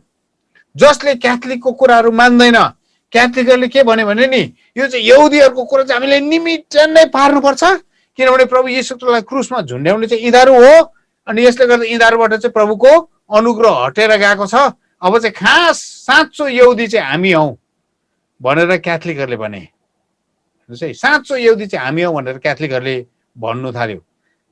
आजको रिप्लेसमेन्ट थियोलोजीले पनि त्यही कुरा गर्छ। हामी त प्रोटेस्टेन्ट त भयौँ नि, तर थुप्रो कुरो क्याथोलिकको बोकेर आएको छ चर्चमा। हेर्नुहोस् है, हेर्नुहोस्। अनि रोमन्सहरूले, रोमीहरूले कसलाई पूजा गर्थ्यो, रोमीहरूले नि स्वर्गको रानी भनेर पूजा गर्थ्यो। अनि स्वर्गको रानी चाहिँ कस्तो थियो भने नि, हातमा सानो बालक बोकेको, सानो बालक बोकेको एउटा देवीलाई पूजा गर्थ्यो। देवीलाई पूजा गर्थ्यो अनि स्वर्गकी रानी भनेर नाम दिएको थियो। पछि गएर त्यो देवी अनि त्यो बालक के भयो, रोमन क्याथोलिक चर्चमा मरियम अनि यीशु ख्रीष्ट। हेर्नुहोस् त, क्याथोलिकको घरमा जानुहोस् त, मूर्ति तपाईँले मरियमको मूर्ति अनि यीशु ख्रीष्टको मूर्ति भनेर उनीहरूले सजाएर राखेको भेटाउनुहुन्छ। तर वास्तवमा मरियम अनि यीशु ख्रीष्ट होइन, रोमी देवीको मूर्ति हो त्यो।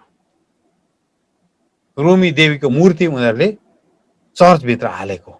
अब त्यसपछि के भयो हेर्नुहोस् है, अनि थुप्रो कानुनहरू लिएर आयो। अनि त्यो कानुन चर्चको म इतिहासको कुरा गर्दैछु।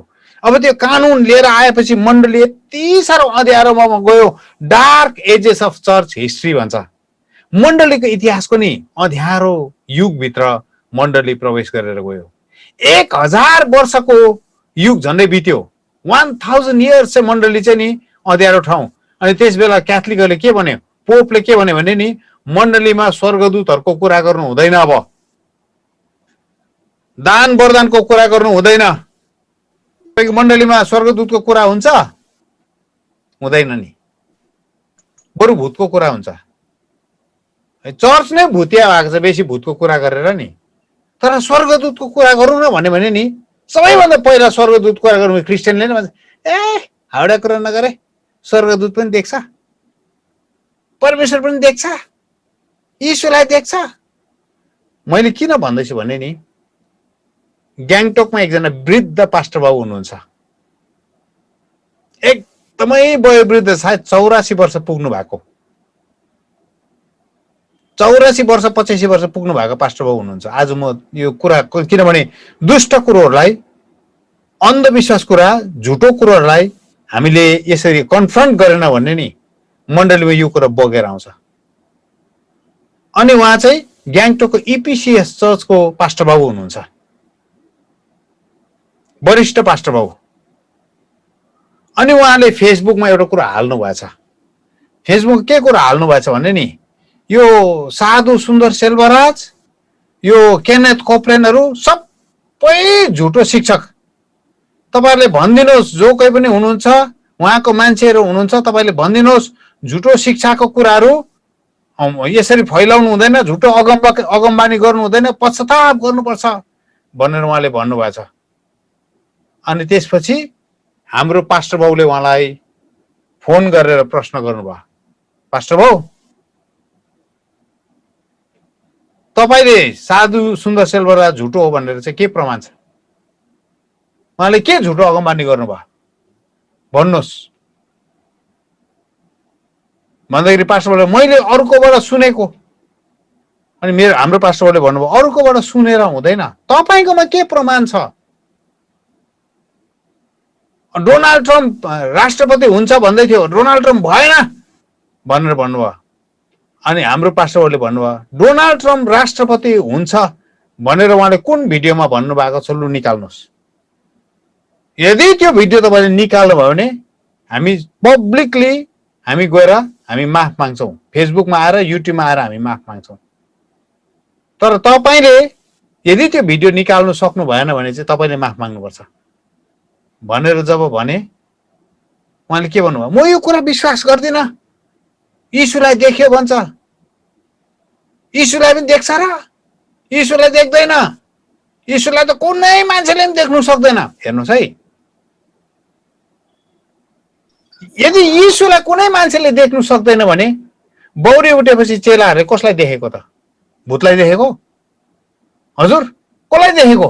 हजुर हेर्नुहोस् है, यीशु प्रभुलाई देख्नु सक्दैन भने पौल प्रेरितले कसलाई देखेको त? भूतलाई देखेको हो। यदि यीशु प्रभुलाई देख्नु सक्दैन भने यूहन्नाले प्रकाशित वाक्यमा कसलाई देखेको त? सिंहासनमा बस्नुहुने। हजुर कसलाई देख्नु भएको? भूतलाई हो कि यूहन्ना रक्सी खाएर मातेको थियो प्रकाशित वाक्य लेख्दै गर्दा? हेर्नुहोस् है,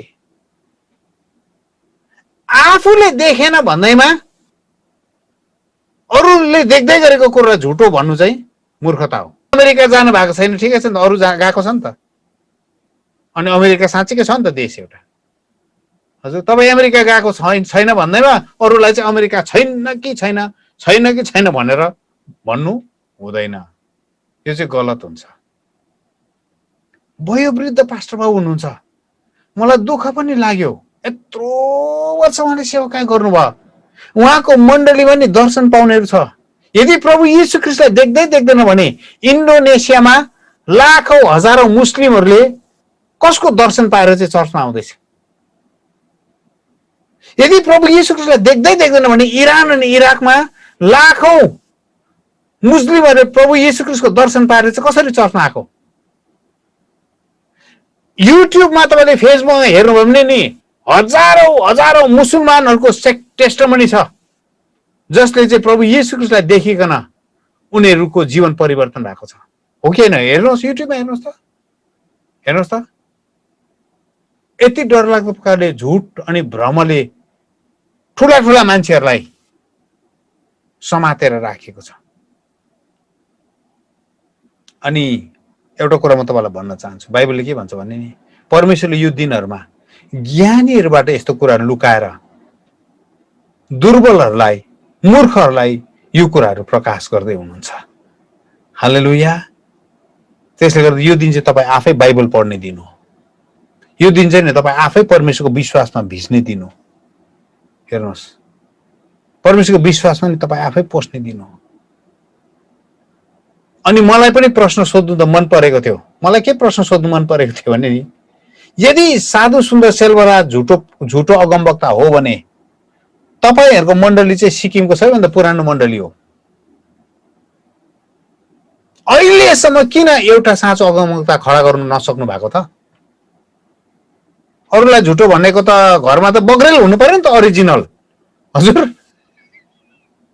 हो, हजुर। अर्काको नोट चाहिँ डुप्लिकेट भन्नेलाई त आफ्नो घरमा त पुरा ओरिजिनल नोट बोकेर गोजीमा हिँड्नु पर्यो नि त। नि अन्तिम दिनमा नि इभन इस्टाब्लिश पास्टर्सहरू, हेर्नुहोस् है, मानिलिएको पास्टर गुरुजनहरू पनि नि भ्रममा पर्दैछ। तपाईहरुलाई म यो कुरा भन्न चाहन्छु आजको दिन, भ्रममा नपर्नुहोस्, भ्रममा नपर्नुहोस्। तपाईहरु बाइबल पढ्नुहोस्, तपाईको हातमा बाइबल छ।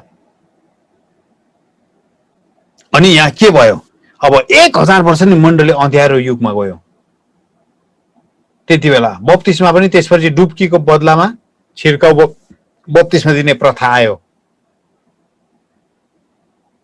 परमप्रभुको चाडहरु मण्डलीबाट हराएर गयो।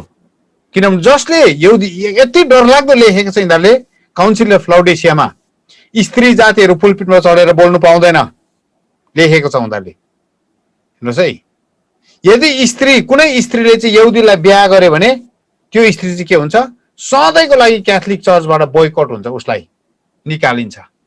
यहुदीहरुको चाडमा कोही क्रिस्चियन चाहिँ गएर त्यहाँ समावेश भएको भेटायो भने त्यो क्रिस्चियनलाई रोमन क्याथोलिक समाजबाट बहिष्कार गरिन्छ। थुप्रो कुराले यस्तो लेखेको छ। अनि यहुदीहरुले चाहिँ शुक्रबार बेलुकीदेखि शनिबार बेलुकासम्म उनीहरूले विश्राम मनाउँथे, सबात मनाउँथ्यो। अनि यो सबात चाहिँ यदि कुनै क्रिस्चियनले यो सबात मनाउँदैछ भने त्यो क्रिस्चियनलाई पनि हामी बहिष्कार गर्छौं। त्यसले गर्दा हामी शुक्रबार बेलुकादेखि शनिबार बेलुकासम्म सबात होइन, हामी चाहिँ आइतबार सेवा गर्छौं। परमेश्वरले ठहराउनु भएको कुरालाई नि सबै बङ्गाउँदै बङ्गाउँदै बङ्गाउँदै बङ्गाउँदै लिएर आए, सबै बङ्गायो। आज चर्चको इतिहास खोज्नुपर्छ हामीले। तर मजाको कुरो, परमेश्वरले अन्तिम दिनहरुमा नि उहाँको कुरोहरु फेरि पुनः स्थापित गर्दै हुनुहुन्छ। यो कुरो मानिलिने कम्ती नै होला सायद, तर परमेश्वरले पृथ्वीमा नि यो कुरा बोल्नको निम्ति, गर्नको निम्ति उहाँको चुनिएको मानिसहरूलाई नि, रेमनेन्ट भन्छौं हामी, छानिएको मान्छेहरूलाई तयार पार्दै हुनुहुन्छ। अनि त्यसपछि 1000 वर्षको जुन कालो अन्तराल अन्धकार थियो, स्वर्गदूतको कुराहरू थियो, तपाईले अगाडि हेर्नु भने पहिलो शताब्दीमा नि स्वर्गदूत देख्नु त नि नर्मल थियो मान्छेहरुको लागि, मण्डलीको लागि नि स्वर्गदूत देख्नु त नर्मल। पत्रुस जेलखानबाट छुटेर आए, चेलाले के भने, पत्रुसको स्वर्गदूत पो आएछ। पत्रुस जेलखानमा थियो, स्वर्गदूत आएर ढोका खोल्दियो, नर्मल थियो। पौलले स्वर्गदूतलाई भेट्यो, नर्मल थियो। उनीहरुको लागि नि स्वर्गदूत देख्नु भेट्नु त नि यति साह्रो नर्मल थियो। प्रभु येशू ख्रीष्टको चिहानमा गएर चेलाहरू गए, त्यो गुफामा हेर्दाखेरि त स्वर्गदूतहरू थिए, नर्मल थियो उनीहरु। कोही पनि त्यो फेन्ट भएर बोकेर घर ल्याउनु पर्यो भनेर भनेको छैन। It was normal. तर कहाँ हरायो भन्दाखेरि नि, हो यो 1000 वर्षको अन्धकारमय समयमा नि, आज म तपाईलाई त्यो कुरा अब गर्ने मेरोमा टाइम छैन, तर पवित्र आत्माको कार्यहरूलाई नि ड्यामडम बन्द गर्ने कुरा भयो। कोसिस पुरा गरे पवित्र आत्मा, किनभने पवित्र आत्माले भरिएका मान्छेहरूले नि रोमन क्याथोलिक चर्च भित्र हुँदै गरेको भ्रष्टाचार, अनैतिकता, व्यभिचार, हेर्नुहोस्, फादरहरूले ननहरूलाई लगेर सिस्टरहरूलाई लगेर गरेको बलात्कार रेपका कुराहरू, चाइल्ड मोलेस्टेसन, बच्चाहरूलाई लगिकन फादरहरूले नि चर्चमा राखेर एकदम बच्चाहरूसँग शारीरिक सम्बन्ध राखेर बच्चाहरूलाई बिगारेका कुराहरू, यस्तो कुराहरू जब पवित्र आत्माले देखाइकन मण्डलीमा शुद्धिकरणको कुराहरू ल्याउन चाहे तब पवित्र आत्माको सेवकाई नै यिनीहरूले बन्द गरिदियो। यस्तो कुरा गर्ने मान्छेलाई उनीहरूले मारे। हेर्नुहोस्, तपाईँले रोमन क्याथोलिक चर्चको नि पोपको त्यो पोप बस्ने ठाउँको भ्याटिकनको तपाईँले इतिहास हेर्नुभयो भने तपाईँले देख्नुहुन्छ यति धेरै रगत बगेको छ त्यहाँभित्र। डर संसारको राजनीति के हुन्छ र त्यहाँभित्र झन् डरलाग्दो राजनीति हुन्छ। कार्डिनल भइसकेपछि नि मारामार हुन्छ त्यहाँ पोप हुनुको निम्ति। एउटाले अर्कोलाई मार्ने, अर्कोले अर्कोलाई मार्ने त्यहाँ। अनि त्यो अन्धकारमा युगबाट जाँदाखेरि नि चर्चले धेरै कुरा गुमायो, चर्चको धेरै कुरा हराएर गयो। यहाँसम्म कि उनीहरूले के भन्यो भने नि फादरले बिचमा उभिएर प्रार्थना गरिदिएन भने कसैको उद्धार हुँदैन। तर हामी परमेश्वरलाई धन्यवाद दिन्छौँ। 1517 एडी, अब 1517 एडीमा 1517 एडीमा नि परमेश्वरले एकजना मान्छे खडा गर्नुभयो जसको नाम चाहिँ हो मार्टिन लुथर। मार्टिन लुथरले चाहिँ रिफर्मेसन मुभमेन्ट, सुधारवादको युगलाई जन्म दिए। अनि उसको युग चाहिँ कसरी सुरु भयो भन्दाखेरि 95 थेसिस, 95वटा थेसिस लेखेको छ उसले। 95वटा थेसिसमा उसले के लेख्यो? 95 थेसिसमा उसले चाहिँ बाइबल पढेर यो कुरा के पत्ता लगायो भन्दा चाहिँ मानिस चाहिँ विश्वासद्वारा जिउँछ, फादरको प्रार्थनाले जिउँदैन।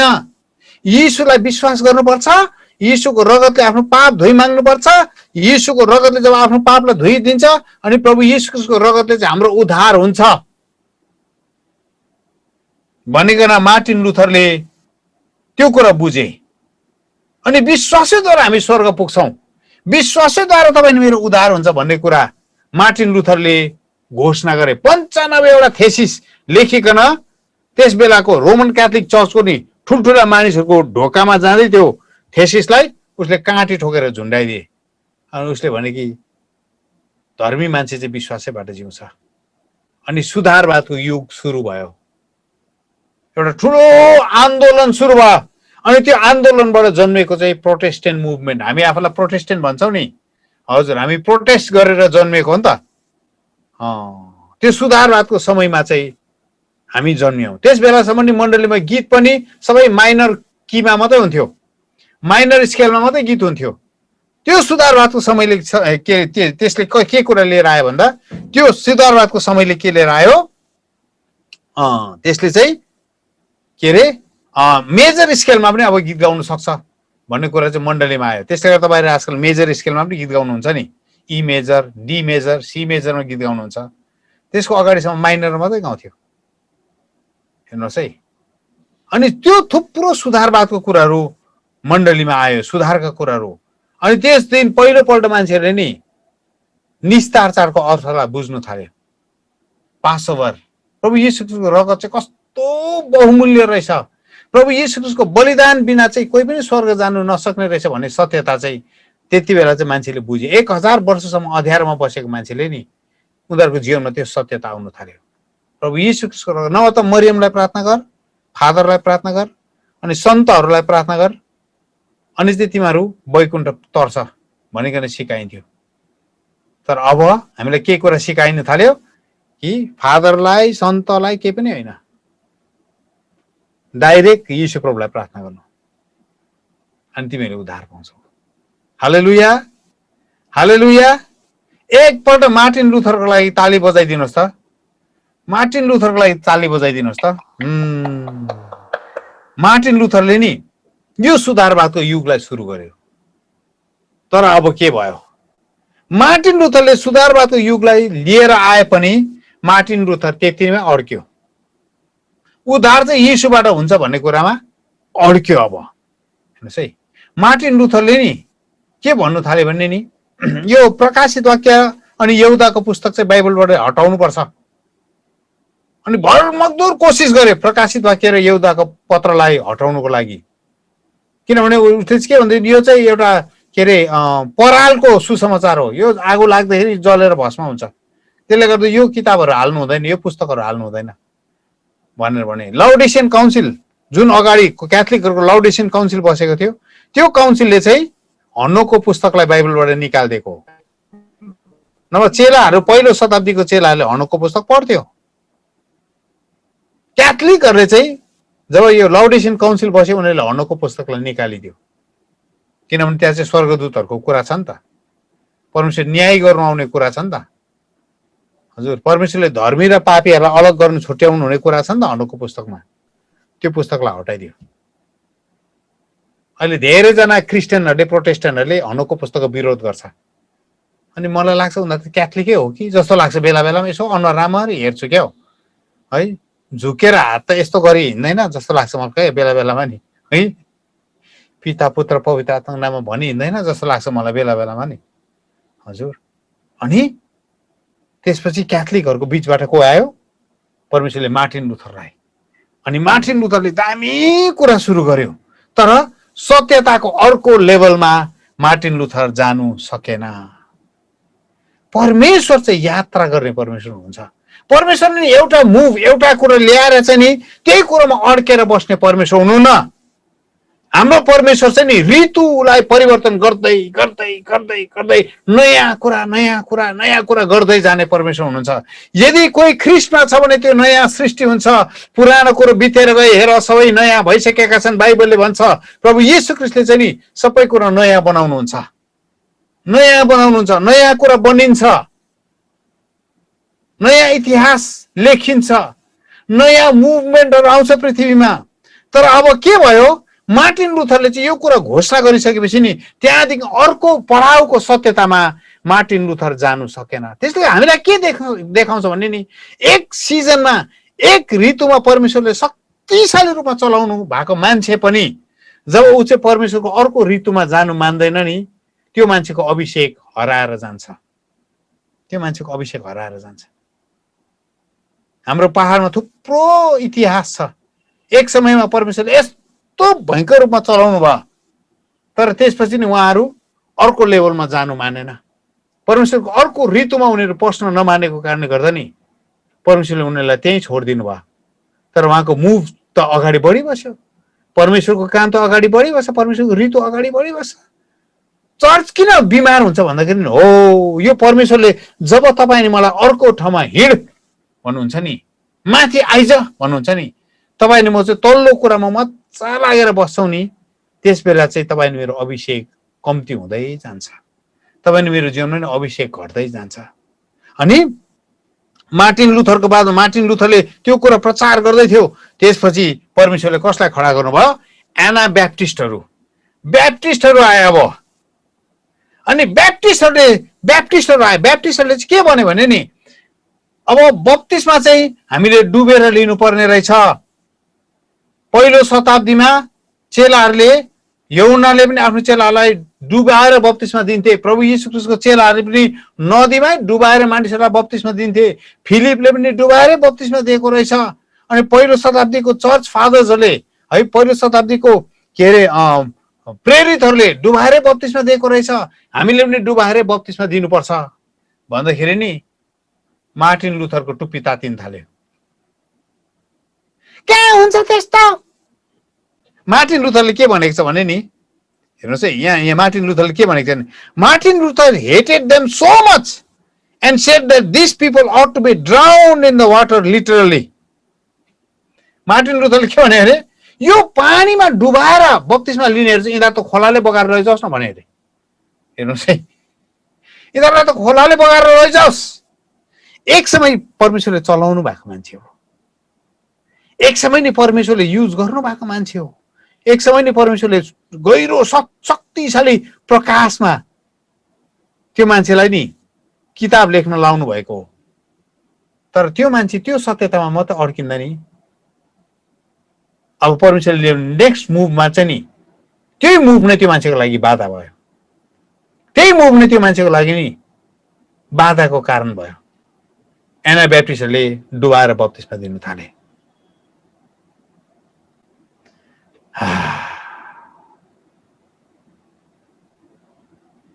हाम्रो बिचमा नि यस्तो थुप्रो मान्छेहरू छ परमेश्वरले तपाईलाई नि एउटा सत्यता दिनुहुन्छ। त्यो सत्यता चाहिँ पूर्ण सत्यता होइन। पूर्णताको ज्ञानमा कोही पनि आइपुगेको छैन। किनभने पूर्णताको ज्ञानमा चाहिँ जब प्रभु येशू ख्रीष्टसँग मण्डलीको मिलन हुन्छ त्यस बेला चाहिँ हामी पूर्ण ज्ञानमा आइपुग्छौँ। त्यस बेलासम्म चाहिँ नि हामी पूर्ण ज्ञानमा कोही पनि आइपुगेको छैन। तर गल्ती चाहिँ मानिसले के गरी पठायो भने नि एउटा सत्यतालाई पक्रेपछि नि अहो यही नै हो भनेर त्यसलाई पक्रेर अठ्याएर बसेकै यही नै हो सत्य कुरो, यहाँदेखि अरू चाहिँ सत्य छैन, हामी मात्रै हो सत्य कुरो। हेर्नुहोस् त चर्चहरू किन विभाजन भएको? सबै चर्च के भन्छ? मेरो चर्च मात्रै हो सत्य। सायद सत्यताको केही भाग परमेश्वरले दिनु भएको होला त्यो चर्चमा, म इन्कार गर्दिनँ। सत्यताको केही कुरा सानो अंश हालिदिनु भएको होला, तर your church is not the absolute truth. तपाईँको चर्च चाहिँ नि पूर्ण सत्यता होइन। तपाईँको चर्चलाई मात्रै परमेश्वरले नि पूर्ण सत्यता दिनुभएको छैन। हेर्नुहोस्, यसले गर्दा परमेश्वरको ऋतुसँग हिँड्नु किन इम्पोर्टेन्ट? परमेश्वरको ऋतुलाई पछ्याउनु किन इम्पोर्टेन्ट, किन महत्त्वपूर्ण? हेर्नुहोस् है, त्यसपछि को आयो? मैले के भने लुथरन्सहरू जन्मियो। लुथरन, मार्टिन लुथरले स्थापना गरेको मुभमेन्ट चाहिँ लुथरन चर्चहरू। अनि उनीहरूले चाहिँ के गरे? घोर विरोध गर्नु थाले डुबकी बप्तिस्माको। तर ब्याप्टिस्टहरूले भने अब चाहिँ डुबकी बप्तिस्मै दिनुपर्छ। त्यसपछि ब्याप्टिस्टहरूले भट्टाभट डुबकी बप्तिस्मा दिनु थाल्यो। तर अब ब्याप्टिस्टहरूले पनि गल्ती के गरी पठायो? ब्याप्टिस्टहरूले नि डुबकी बप्तिस्मामै सीमित भएर बस्यो। ब्याप्टिस्टहरूले डुबकी बप्तिस्मामा अड्केर बस्यो। त्यहाँबाट उनीहरू गहिरोमा त्यो अर्को लेभलमा अर्को ठाउँमा उनीहरू जानु सकेन। परमेश्वरले अर्को मुभ ल्याउनु भयो मण्डलीमा अर्को मण्डलीको इतिहासमा नै अर्को ऋतु आयो। त्यो ऋतु चाहिँ के थियो भने नि पेन्टिकोस्टलहरूको ऋतु आयो। अन्य भाषा बोल्दै आए, पवित्र आत्माको दान वरदानलाई प्रयोग गर्ने कुरा आउँदै गयो, अन्य भाषाको कुरा गर्दै जाँदा नि त्यसपछि ब्याप्टिस्टहरूको टाउको तातिन थालिहाल्यो। ब्याप्टिस्टहरूले भने अब हुँदैन, यो त शैतानको भाषामा बोलेको त, उल्था गर्ने छैन भने नबोल्नु पो भनेको छ त, दुनियाँ कुरा भनेर ब्याप्टिस्टहरूले यो मुभको विरोध गर्नु थाल्यो। हेर्नुहोस्, परमेश्वरको ऋतुको विरोध गर्न थाल्यो। यो त कहाँ यस्तो हुन्छ, हुँदैन। अहिले तपाईँको मण्डलीमा धेरैजना अन्य भाषाको विरोध गर्नेहरू छ नि, हो यो ब्याप्टिस्टको बिमार लागेको हो। परमेश्वरको दर्शन देखे भन्दाखेरि विरोध गर्नेहरू छ नि। हेर्नुहोस्, मलाई हाम्रो नेपाली जातिको दुःख किन लागेर आउँछ? नेपाली जाति जब म हेर्छु किन दुःख लाग्छ भने नि, कसै भाइले गल्ती गरी पठायो भने नि हामी यति छिटो त्यो भाइलाई कन्डेम गर्छौँ, यति छिटो हामी दोष लाउँछौँ। तर त्यो भाइले किन गल्ती गर्यो भनेर नि हामी कसैले खुट्याएर हेर्दैनौँ। एउटा कर्स्याङको भाइको घटना भर्खरै मात्र घटेको, त्यो भाइलाई परमेश्वरले दर्शनमा कर्स्याङको बारेमा के कुरो देखाउनु भएको छ। अनि कर्स्याङको बारेमा के कुरो देखाउनु भएको छ भन्दाखेरि चाहिँ कर्स्याङमा चाहिँ एउटा गुम्पा बनिन्छ। अनि त्यो गुम्पाले चाहिँ कर्स्याङको स्पिरिचुअल एटमोस्फियर, आत्मिक वातावरणलाई चाहिँ त्यो गुम्पाले कन्ट्रोल गर्छ। त्यसले गर्दा त्यो गुम्पाबाट आउने शक्तिहरूको विरुद्धमा चाहिँ हामी प्रार्थना गर्नुपर्छ भनेर त्यो भाइलाई प्रभुले देखाउनु भएपछि त्यो भाइले चाहिँ भोइस मेसेज बनाएर छोडिदिएछ। अनि भोइस मेसेज बनाएर छोडिदिएपछि नि त्यो मेसेज चाहिँ गुम्पाको लामाहरूकोमा पुगेछ। अनि गुम्पाको लामाहरूले डरलाग्दो कर्स्याङको कतिवटा के अरे युट्युब च्यानलहरूमा, न्युज च्यानलहरूमा हालेर चाहिँ डरलाग्दो हङ्गामा गर्यो। अनि चर्चहरूले के भनेको थियो भने चर्चहरूले चाहिँ तिमीले चाहिँ के गर्नुपर्छ, अब त्यो के अरे लामाको चाहिँ खुट्टा छुएर खुट्टा ढोगेर तिमीले माफ माग्नुपर्छ। चर्चले जानेको त्यति नै हो, बाँच्नु चाहेको। तर चर्चले, मैले जब त्यो घटनालाई यसो मैले अवलोकन गर्दै थिएँ, मैले के देखेँ याद छ? यो भाइले किन गल्ती गर्यो भन्दाखेरि नि यो भाइले अगाडिपट्टि चर्चमा हेर्ने शिक्षकहरू नै कोही पनि थिएन। यस्तो अनुभवबाट गएको मान्छेहरू कोही पनि थिएन। हाम्रो मण्डली यति साह्रो टुरा छ, हेर्नुहोस् है, हाम्रो मण्डली यति साह्रो टुरा छ कि आत्मिक अनुभवमा गएको मान्छेहरू नि बिरलै पाइन्छ। आत्मिक अनुभवबाट गएको मान्छेहरू, उनीहरूलाई सल्लाह परामर्श दिने, दर्शन देखेपछि परामर्श दिने मान्छेहरू बिरलै छ। धेरैजना आमाहरूले दर्शन देख्छ मण्डलीमा, तर समय बित्दै जाँदैन त्यो आमाहरूले दर्शन देखेको कुराहरू हराउँदै जान्छ। परमेश्वरले दर्शन दिनुभएको हुन्छ आमाहरूलाई, तर समय बित्दै जाँदा यो वरदान किन हराएर गयो? त्यो आमाले किन दर्शन देख्नु छोड्यो? त्यो आमाले किन भिजन देख्नु छोड्यो भन्दाखेरि नि मण्डलीमा उनीहरूको त्यो दान वरदानलाई तिखारिदिने, मण्डलीमा उनीहरूको दान वरदानलाई अझै पनि सफा गरिदिने, त्यो दान वरदानमा टालिएर आएको धुलो कंकड पत्करहरू निकालिदिने कोही पनि छैन, कोही पनि छैन। हेर्नुहोस्, यति साह्रो छ कि भूतात्मा लागेको मान्छेलाई डाँट्नु भन्दाखेरि पास्टरहरू भागेर गएको देखेको छु मैले। हजुर, डाँट्नु त परै जाओस्, म त भागेर पो जान्छु। थुप्रो पास्टरहरू छन् है, पास्टर बाबु भूतात्मा लागेको छ कि डाँटिदिनुहोस् न, अब हुँदैन, फल्लाकोमा लिएर जाऊ न, ढिस्काकोमा लिएर जाऊ न। बिजनबारीकोहरूलाई च्यालेन्ज। मलाई नि आजभन्दा 1 महिना अगाडि बिजनबारीको एउटा गाउँबाट कल आएको छ। हेर्नुहोस्,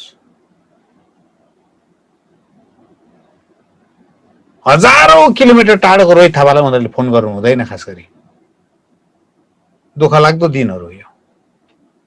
उनीहरूले भरपर्दो मान्छे भेटाउँदै भेटाएन, प्रार्थना गरिदिने। हेर्नुहोस् है, आज तपाईँहरूको लागि नि म चुनौती धेरै छोडेर जाँदैछु। किन मण्डलीमा छैन नि त? मण्डली हाम्रो नेपाली जाति टुरा। कसैले अगमबानी गर्यो भने खिसी गर्नु जानेको छ, हेलचक्राइ गर्नु जानेको छ, जोक्स बनाउनु जानेको छ, विरोधमा कुरा गर्नु जानेको छ, तर त्यो मान्छेको लागि प्रार्थना गरिदिने कोही पनि छैन। हाम्रो नेपाली जाति त्यस्तो जाति हो। त्यो मान्छेको लागि नि अन्तर्विन्ती गरिदिने कोही पनि छैन। त्यो भाइले गल्ती गर्यो होला, बिचरा गर्यो, किनभने गर्छ नि, युथहरू हो नि त, पातो खुन छ शरीरमा, गर्छ नि गल्ती। किनभने उसले सही गर्ने मान्छे नै देखेन। कुनै सही गर्ने मान्छे त्यो बाटो भएर, त्यो अनुभवमा जिएको मान्छे भएर त्यो मान्छेले चाहिँ भाइ यसो गर्नुपर्छ, यसो गर्नुपर्छ, यसो गर्नुपर्छ, यस्तो कुराहरू चाहिँ भोइस मेसेजमा हाल्नु हुँदैन, यस्तो कुरा चाहिँ मण्डली मिलेर गुप्तमा प्रार्थना गर्नुपर्ने विषयहरू हो भनिदिएको भए त्यो भाइले गर्ने थिएन नि सायद। तर हि फाउन्ड नो वान। त्यो भाइले कसैलाई पनि देखेन। आज दुःखको कुरा हाम्रो मण्डलीमा त्यो भाइले एकजना पनि भेटेन जसले चाहिँ उसलाई आत्मिक सल्लाह दिन्छ। आत्मिक सल्लाह दिएर नि त्यो भाइलाई हुर्काउँछ। कसैले पनि, कोही पनि भेटेन। अनि त्यो भाइले आफ्नै पाराले गरिहिँदाखेरि गल्ती गरी पठायो। दुःख लाग्यो मलाई। त्यो भाइको लागि तपाईँले प्रार्थना गरिदिनुहोस्। उसको नाम आमोस हो। प्रार्थना गरिदिनुहोस्। यो भाइलाई चोट लाग्यो भने जिन्दगीमा उसले दान वरदान अब कहिले पनि चलाउँदैन। उसको मण्डलीले नै उसलाई दोस्याएर दान वरदान मण्डलीमा नचलाउने बनाइदिन्छ। अनि परमेश्वरको आत्माको आगो चाहिँ मण्डलीमा झ्याप्पै निभेर जान्छ। तर त्यो भाइको लागि प्रार्थना गरिदिन्छु, उसको आगो ननिभोस्। यसको लागि दोषी चाहिँ हामी सारा मण्डली छौँ। बिजनबारीको मण्डली छ, खरसाङको मण्डली छ, हामी पनि दोषी छौँ। Everyone is equally guilty. त्यो भाइले देखेन नि त, कोही पनि नमुना देखेन नि त। हेर्नुहोस् त, त्यो भाइ अहिलेको चर्चमा नि युथहरूले नमुना देखिराखेको छैन नि त। युथहरू किन बिग्रिन्छ भन्दा नमुनै छैन नि त। कसलाई हेर्ने, कसलाई हेरेर जिउने? हजुर, whom do you see? भजन सङ्ग्रह 4:6 दाउदले भनेको छ, धेरैले यसरी प्रश्न सोध्दैछ, हामीलाई असल बाटो कसले देखाउने? धेरैले प्रश्न सोध्दैछ रे, हामीलाई असल बाटो कसले देखाउने? Who will show what is good? कसरी गर्नुपर्छ, तरिका कसले सिकाउने हामीलाई? धेरैले यो प्रश्न सोध्दैछ अब मण्डलीलाई। परमेश्वरले नि मण्डलीमा अगमवक्ताहरू पठाउँदै हुनुहुन्छ। परमेश्वरले मण्डलीमा नि प्रेरितहरू पठाउँदै हुनुहुन्छ। परमेश्वरले मण्डलीमा नि दर्शन देख्ने आमा दिदीबहिनीहरू पठाउँदै हुनुहुन्छ। परमेश्वरले मण्डलीमा नि हन्ना जस्तो अगमवादिनीहरू खडेरी लागेको सुकौरो लागेको आत्मिक खडेरी लागेको मौसममा नि त्यो मौसममा फुटाएर सामुएल जस्तो अगमवक्ता जन्माउने आमाहरू चाहिँ परमेश्वरले मण्डलीमा खडा गर्न चाहँदै हुनुहुन्छ। यो ब्यारननेस 400 वर्ष नि इजरायलमा परमेश्वरको आवाज बिरलै सुनिन्थ्यो। परमेश्वरको आवाज सुनिँदैन त, तर एक दिन परमेश्वरले हन्ना जन्माउनु भयो। त्यो हन्नाले गरेको प्रार्थनाले नि परमेश्वरको आवाज फेरि इजरायलमा फर्केर आयो। वाउ, कस्तो आमा थियो होला, कस्तो आमा थियो होला, जुन आमाले प्रार्थना गरेपछि नि इजरायलको त्यो खडेरी नि फुटेर गयो। हेर्नुहोस् त, सामुएल अगमवक्ताको द्वारा नि परमेश्वरले इजरायलमा फेरि बोल्न थाल्नु भयो। What a powerful mother. यस्तो आमाहरू मण्डलीमा परमेश्वरले खडा गर्दै हुनुहुन्छ। के तयार छ मण्डली? यस्तो आमाहरूलाई सिकाउनु हुर्काउनु तयार छ? हजुर तयार छ। बिचारा आमाहरूले 2-3 पल्ट दर्शनहरू भन्छ, तर मण्डलीमा कसैले टेर पुछारै लाउँदैन मण्डलीमा। किनभने त्यो दर्शनको अर्थ खोल्ने, त्यो दर्शनलाई बुझाइदिने, त्यो सपनालाई बुझाइदिने कोही त छैन। अन्त आफू जेठा मामा त भाङ्राको धोती कान्छा मामाको के गति? हजुर आफै त त्यो अनुभवभित्र पसेको छैन, अनि अरूलाई के बताउनु? अनि होइन भन्यो, हाउडे भन्यो, यो त त्यसै बित्थामा देखेको भन्यो, अनि इन्कार गरिदियो। अनि बिस्तारै के हुन्छ, त्यो आमाले नि दोस्रो तेस्रो पल्टदेखि नि उसले उसको सपना दर्शनहरू चर्चमा भन्न छोडिदिन्छ। त्यसरी सपनाहरू हरेक दिन हाम्रो मण्डलीहरूमा मर्दै गइराखेको छ। हरेक दिन नि दान प्रदानको हत्या भइराखेको छ हाम्रो मण्डलीमा। त्यसकारण चर्च हेल्दी छैन। त्यसकारण चर्च नि दुर्बल, कमजोर, शिथिल भएको चाहिँ त्यस कारणले हो। किनभने हाम्रो मण्डलीमा नि हामीले त्यो कुराहरूको लागि ठाउँ नै तयार पारेका छैनौँ। नभए हेर्नुहोस् त, यत्रो वर्ष भयो मण्डली खोलेको, वर्षको सुरुदेखि अन्तमा पुग्दाखेरि मण्डली कहाँ पुग्नु पर्ने हो? एभ्री इयर, हरेक वर्ष मण्डलीको आत्मिक अवलोकन गर्नुहोस् त। मण्डलीको आत्मिक यात्रालाई अवलोकन गर्नुहोस् त, हेर्नुहोस् त। हजुर कहाँ पुग्यो मण्डली? वर्षैपछि त्यति नै छ। हाम्रो सम्मेलनहरू त्यतिमै सीमित छ। आज त क्या बोले आमा, क्या हँसाइदियो। यसपालि त हामी फल्नालाई सम्मेलनमा बोलाउँछौँ, अर्को साल हामी ढिस्कालाई बोलाउँछौँ, अर्को यसरी सेवा राख्नुपर्छ, अर्को साल यसरी सेवा राख्नुपर्छ। वर्ष भयो सेवा राखेको, खोइ त के भयो? के भयो मण्डलीमा? हेर्नुहोस् त, केही पनि फरक छैन त। जस्तो थियो त्यस्तै छ, चलिराखेको छ। मण्डली फुटाएर हाम्रो त अर्कै हुन्छ मण्डली भनेर अर्को मण्डली राम्रै चल्दै गरेको मण्डली फुटाएर 4-5 घर लिएर अर्को मण्डली खोल्छ। त्यो मण्डली 2-3 महिना चाहिँ राम्रो हुन्छ है। 2-3 महिना किनभने नयाँ अब जोस देखाउनु पर्यो। हजुर उहाँमा फेसिलिटी देखाउनु पर्यो। अनि फेसिलिटी देखाउनु लागि त घर घरमा त्यो 6-7 महिना चाहिँ घर घरमा जाँदै मिटिङ गर्दै खाना खाँदै अर्को मण्डलीको लागि देखाएको नि फेसबुकमा। Our gathering today 5 families new church कुनै के भनेर एकदम खाँदै गरेको देखाउँछ। यता पनि देखाउँछ, ढिस्का पिकनिक गएको पनि देखाउँछ। तर वर्षको अन्तमा के हुन्छ? केही पनि परिवर्तन भएन। त्यो किन फुटेको? भरे बुझ्दाखेरि त पास्टर र त्यो के अरे जसले फुटायो 2 जनामा भेटीको झगडा भएको रहेछ। हजुर 2 जनामा केटीको झगडा पनि भएको रहेछ कोही बेला त। हजुर पास्टर र त्यो फुटाउने मान्छे एउटै केटी मन पराएको कारणले गर्दा लथालिङ भएको रहेछ। अरू केही पनि छैन, मुद्दै छैन। स्पिरिचुअल मुद्दै, आत्मिक मुद्दै छैन। अनि मण्डली लथालिङ अवस्थामा छ। हेर्नुहोस्, जब मण्डली चाहिँ अर्को स्तरमा जानु बन्द गर्छ, पेन्टिकोस्टलहरू आयो, अन्य भाषामा प्रार्थना गर्न थाले। अन्य भाषामा मैले सक्नु आँटे। अनि पेन्टिकोस्टलहरूले चाहिँ के प्रचार गर्दै आयो? नयाँ गरी जन्मिनु पर्छ। बप्तिस्मा लिएर मात्रै हुँदैन, विश्वास गरेर मात्रै हुँदैन। तर यदि कोही नयाँ गरी जन्मेन भने उसले परमेश्वरको राज्य देख्न सक्दैन। पेन्टिकोस्टलले नयाँ जन्मको प्रचार गर्नु थाल्यो। पेन्टिकोस्टलले के अरे पानीमा डुब्की बत्तिसमा गर्नुपर्छ भनेर प्रचार गर्न थाल्यो। पेन्टिकोस्टलले अन्य भाषामा बोल्नुपर्छ भनेर प्रचार गर्न थाल्यो। पेन्टिकोस्टलले पवित्रताको प्रचार गर्न थाल्यो। पेन्टिकोस्टलले के प्रचार गर्न थाल्यो? यीशु प्रभु फेरि आउँदै हुनुहुन्छ भन्ने प्रचार गर्न थाल्यो। तर पेन्टिकोस्टलको पनि के भयो? त्यतिमै गएर सबै कुरा रोकिएर बस्यो। म तपाईँलाई भनिदिउँ, परमेश्वरले अब ल्याउँदै गर्नुभएको नेक्स्ट मुभ, परमेश्वरले ल्याउँदै गर्नुभएको अर्को पडाउमा नि जानु सबैभन्दा साह्रो कसलाई पर्छ? छ पेन्टिकोस्टल चर्चलाई पर्छ। पेन्टिकोस्टल चर्चलाई नि परमेश्वरले ल्याउँदै गर्नुभएको अर्को मुभमा पस्नु नि एकदमै साह्रो पर्छ। इतिहासले हामीलाई त्यस्तै भनेको छ। इतिहासले प्रतिज्ञाको देशको नि मुखमै आए, प्रतिज्ञाको देशको नि सिमानामा आए, अनि सिमाना त एउटै खोलाले मात्रै फरक पारेको थियो। एउटै खोलाले मात्रै नि त्यो सिमानालाई बाँधेर राखेको थियो। त्यो खोला तर्यो कि त प्रतिज्ञाको देशमा। अनि इजरायलीहरूले के भनेको छ? हामी यहाँबाट अगाडि जाँदैनौँ।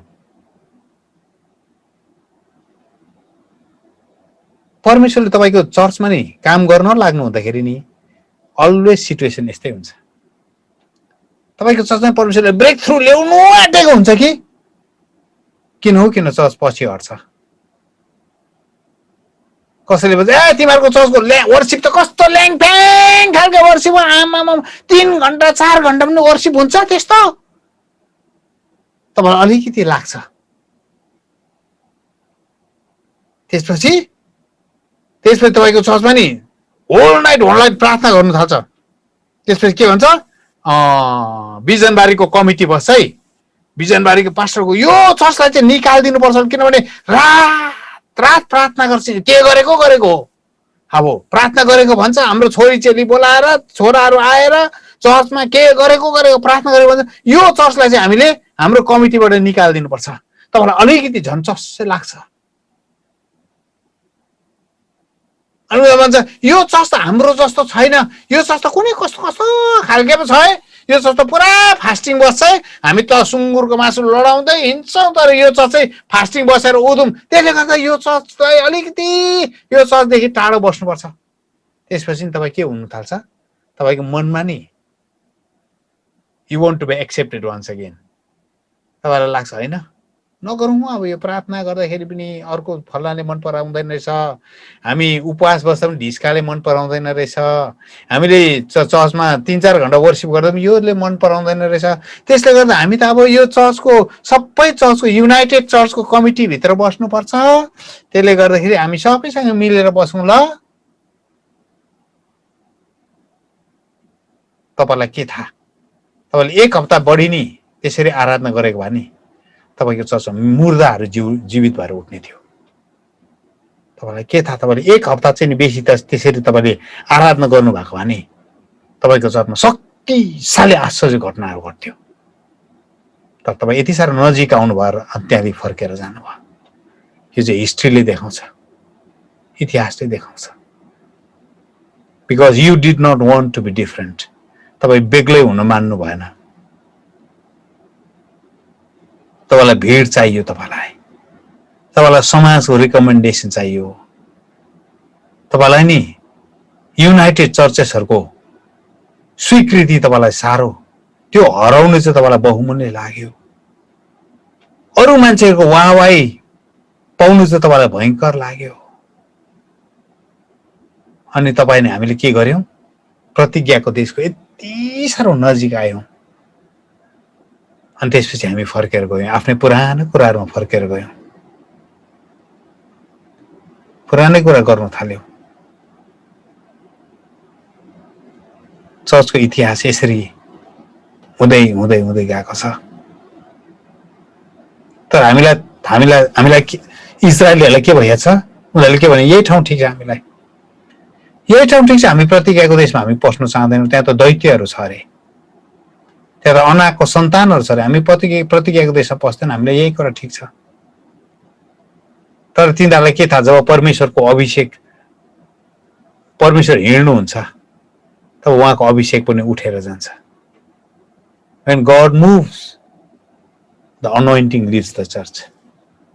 जब परमेश्वर हिँड्न थाल्नुहुन्छ नि मण्डलीबाट अभिषेक उठाइ लगिन्छ। हामी भन्छौँ नि है के रे उपदेशकमा God makes everything beautiful in his time. परमेश्वरले सबै कुरा आफ्नो समयमा सुन्दर बनाउनु भएको छ। पहिला मैले के सोच्थे भन्ने यसरी कसरी हामीलाई प्रचार गर्थे भने मैले के सोच्थे त्यो कसरी प्रचार गर्थे भने नि प्रभुको समयमा आफै हुन्छ राम्रो हुन्छ प्रभुको समय पर्खिनु पर्छ भनेर त्यसरी प्रचार गरेको मैले सुनेको। मैले के विश्वास गरे प्रभुको समयमा हामी पनि त्यस्तै भएका छौँ। दिन आउँछ परमेश्वरको दिन आउँछ राम्रो हुन्छ खास गरी त्यो भनेको होइन। खास गरी तपाईले बाइबल राम्रो पढ्नु भयो भने नि के भनेको भने नि जब परमेश्वरले काम गर्ने ऋतु आउँछ नि तपाईको चर्चमा जब परमेश्वरले काम गर्ने ऋतु तपाईको चर्चमा आउँदाखेरि चाहिँ एभ्रिथिङ इज ब्युटिफुल सबै कुरा सुन्दर हुन्छ। सबै कुरा सिजनमा लागेपछि नि घुरेनमा फ्याँकेको रमभेडाको बोटले पनि फल फलाउँछ। हजुर हो हजुर तपाईको घुरेनमा कतिजनाको रमभेडा आफै फलेको छ टमाटर कसको घुरेनमा आफै फल्यो तपाईले आफै टिपेर खान्छ। हजुर त्यो रोपेको पनि हैन तपाईले हजुर झुकुलमा फलेको रमभेडा हो त्यो तपाई टिपेर खाँदै गरेको हुन्छ। सिजनमा नि घुरेनमा फलेको रमभेडा पनि फल्छ। परमेश्वरको समय ऋतु आउँछ नि त्यति बेला सबै कुरा सुन्दर हुन्छ। तर डरलाग्दो कुरो के हो छ परमेश्वरको ऋतु नि फेरि अगाडि बढ्छ। त्यो ऋतु अगाडि बढ्दै जाँदा चाहिँ नि तपाई अनि म मण्डली चाहिँ अगाडि बढेन त्यो ऋतुसँग भने नि हो त्यति बेला चाहिँ नथिङ इज ब्युटिफुल एनिमोर। अब सुन्दर देखा पर्दैन। त्यसले गर्दा हामी के देख्छौं ठुलठुलो चर्चहरू छ तर चर्च मण्डली भवन मात्रै छ विश्वासीहरू रित्तिसक्यो। अब युरोपमा जानु भयो भने तपाईले देख्नुहुन्छ 2000 3000 5000 मान्छे अट्ने चर्चहरू छ। उहिलेको काठले बनाएको नि यस्तो महँगो काठले बनाएको के रे उनीहरुको बस्ने चेयर्सहरू छ। दुईटा साउन्ड बक्सको नै $75,000। हजुर 1,50,00,000 1,50,00,000 को चाहिँ दुईटा साउन्ड बक्स मात्रै। तर विश्वासी कति छ 35 जना।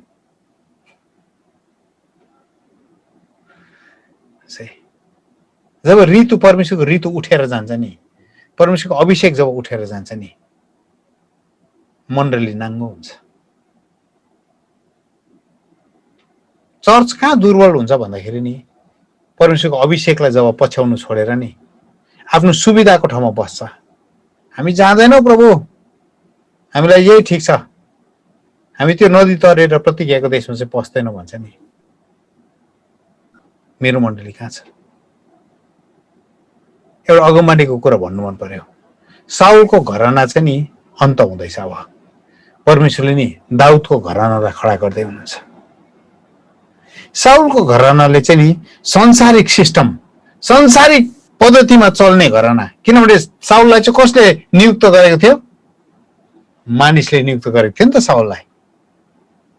हजुर मान्छेले भने हामीलाई राजा चाहिन्छ राजा देऊ हामीलाई अनि उनीहरूले साउललाई राजा बनाए। मान्छेले नियुक्त गरेको। हाम्रो मण्डली किन दुर्बल हुँदैछ भन्दाखेरि नि परमेश्वरले नियुक्त गरेको उहाँको दासहरू धेरै कम्ती छ। धेरैजना किन पास्टर भएको छ भन्दाखेरि नि थियोलोजी कलेज गएर आए मैले सर्टिफिकेट लिएर आए सर्टिफिकेट म टेबलमा पछार्छु अनि त्यसपछि मलाई त पास्टर त दिनै पर्छ। परमेश्वरले बोलाउनु भएको पनि होइन। त्यसले गर्दा नि जीविका धान्नु साह्रो पर्दैछ। परमेश्वरले बोलाउनु भएको मान्छेलाई नि घाँस बाँस र कपास चाहिँ परमेश्वरले जुटाउनुहुन्छ त्यो चाहिँ ग्यारेन्टी हो। परमेश्वरले उहाँको खेतमा बोलाउनु हुन्छ नि जब तपाईलाई साँचो परमेश्वरको आवाज सुनिकन जब तपाईँ खेतमा निस्किनुहुन्छ नि तपाईले लाउनु पर्ने लुगाहरू तपाईले खानुपर्ने भोजन तपाईले बस्नुपर्ने घर नि परमेश्वरले तपाईलाई जुटाउनुहुन्छ।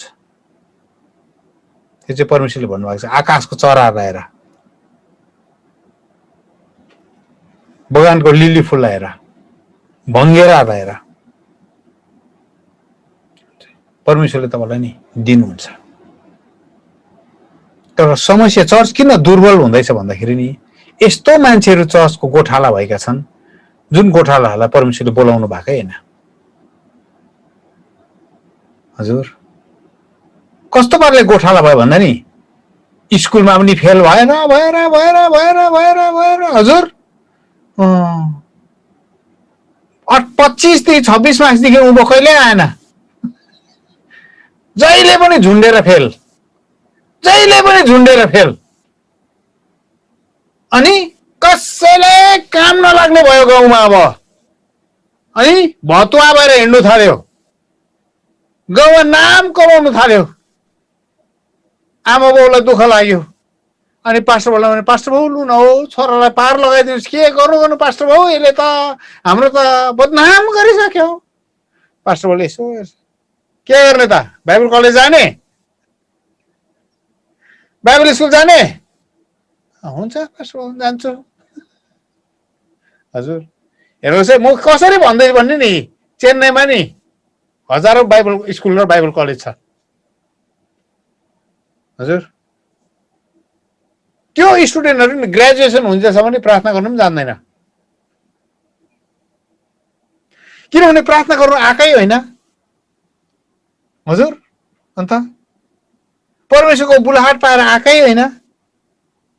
उनीहरू त गाँजा तान्दै आएको हो बाटोमा। हजुर अन्त भाङ खाँदै आएको हो। अन्त अब पछि जाँदा पनि के एउटा कागज लिएर जान्छ अनि भन्छ मलाई पास्टर बनाउनु पर्छ। तर यति बेला चाहिँ डाइरेक्ट देखिने गरी भाङ खाँदैन, अर्को भाङ खान थाल्छ। अलिक चतुर भएको हुन्छ। हेर्नुहोस् है, म तपाईँलाई के भन्दैछु। अनि मण्डली कहाँबाट स्वस्थ हुन्छ? अर्काको मण्डली चोर्यो, त्यहाँदेखि अर्काको विश्वासी चोर्यो, 2 घर 3 घर चोर्यो। त्यसपछि स्पोन्सर पनि पाइहाल्छ, स्यालेरी दिने मान्छे पाइहाल्छ, इन्टरनेसनल भनेर नाम राखिहाल्छ। त्यसपछि इन्टरनेसनल भनेपछि सबै झुक्यो हो कि। कुनै चर्चको नाम पनि भयङ्कर राखिहाल्छ। अनि त्यसपछि सबैजना घटाङ र गुन्द्रुङ हुन्छ, गाउँमा बवाल हुन्छ। त्यहाँदेखि है बिजुली चाहिँ सानो गाडाङ गुडुङ गर्दैन, आकाशै कालो बनाएर बादल आउँछ। मान्छेले पानी पर्छ कि भनेको त के को पर्थ्यो, बादल त लग्यो उडाएर। हजुर हाम्रो सेवकाहरू त्यस्तै भएको छ, मान्छेले चुनेको थियो। त्यसले गर्दा नि साउलको जहिले पनि जीवनमा के थियो भने नि, साउलको जीवनको सबैभन्दा ठुलो उद्देश्य नै के थियो? मान्छेलाई खुसी पार्नु, मान्छेलाई खुसी पार्नु। हेर्नुहोस् है, मान्छेलाई खुसी पार्नु। सामुएलले भन्यो भेडा बाख्रा लुकाएको छ कि क्या हो? मान्छेलाई खुसी पार्नु। सामुएलले भन्यो मैले तिमीलाई जबसम्म म आउँदिन बलिदान नचढाउनु भनेको थिएँ, किन चढाएको? मैले बलिदान नचढाउनु भनेको थिएँ तिमीलाई, किन चढायो? साउलले के भनेको छ? मान्छेले गर्दा, मान्छेले गर्दा मैले यसो गर्नु पर्यो। चर्च रोगी त्यस बेला हुन्छ जब पास्टर्सहरू, चर्चको गोठालाहरू नि पिपल प्लिजिङ हुन्छ। मान्छेलाई खुसी पार्ने ठाउँमा जब त मण्डलीको अगुवाहरू पुग्छ नि, त्यहाँदेखि चाहिँ चर्च दुर्बल हुन थाल्छ। We don't become God pleaser. त्यसकारण पावलले भनेको छ म चाहिँ मान्छेलाई खुसी पार्ने होइन, म चाहिँ परमेश्वरलाई खुसी पार्ने हो। अनि परमेश्वरलाई खुसी पार्दै गर्दा मेरो मण्डली रित्तो नै भयो भने पनि आई डोन्ट केयर, किन मेरो इनाम चाहिँ मान्छेबाट आउँदैन, परमेश्वरबाट आउँछ। म प्रार्थना गर्छु आजको दिन तपाईँ पास्टर बाउहरू जतिजना हुनुहुन्छ आज, परमेश्वरले तपाईँलाई त्यो बोल्डनेसको स्पिरिट दिनुभएको होस्। त्यो त्यो साहसको आत्मा चाहिँ नि बोकेर नि यो दिनमा उभिने पास्टर बाउहरू, छोराहरू परमेश्वरले खोज्दै हुनुहुन्छ। अनि यहाँ चाहिँ पवित्र आत्मा उठेर जानुभयो साउलको जीवनबाट। हजुर तपाईँलाई थाहा छ नि, बाइबल पढ्नु भएको छ नि होइन? पाउलको जीवनबाट पवित्र आत्मा उठेर जानुभयो। त्यसपछि के भइहाल्छ? अभिषेक हरायो उसको जीवनबाट। अनि उसले के गरिहाल्छ? बोक्सीलाई सहायता माग्नु पुग्यो। When the anointing lifts from the church ends up consulting a witch. मण्डलीबाट जब अभिषेक उठेर जान्छ नि, मण्डलीभित्र चाहिँ नि बोक्सीहरू जम्मा हुन थाल्छ। बोक्सीको आत्माहरू नि मण्डलीमा जम्मा हुन थाल्छ। साउलको जीवनमा त्यही भयो। जब पवित्र आत्मा गयो नि, के गरौँ भयो साउललाई, मैले यो समस्या त समाधान गर्नुपर्छ, के गरौँ। त्यसपछि एकजना बोक्सी छ अरे त्यहाँ, त्यो बोक्सीलाई लिएर आऊ, मरेको मान्छे उठाउँछ अरे, मरेको मान्छेको आत्मा उठाउँछ, लिएर आऊ।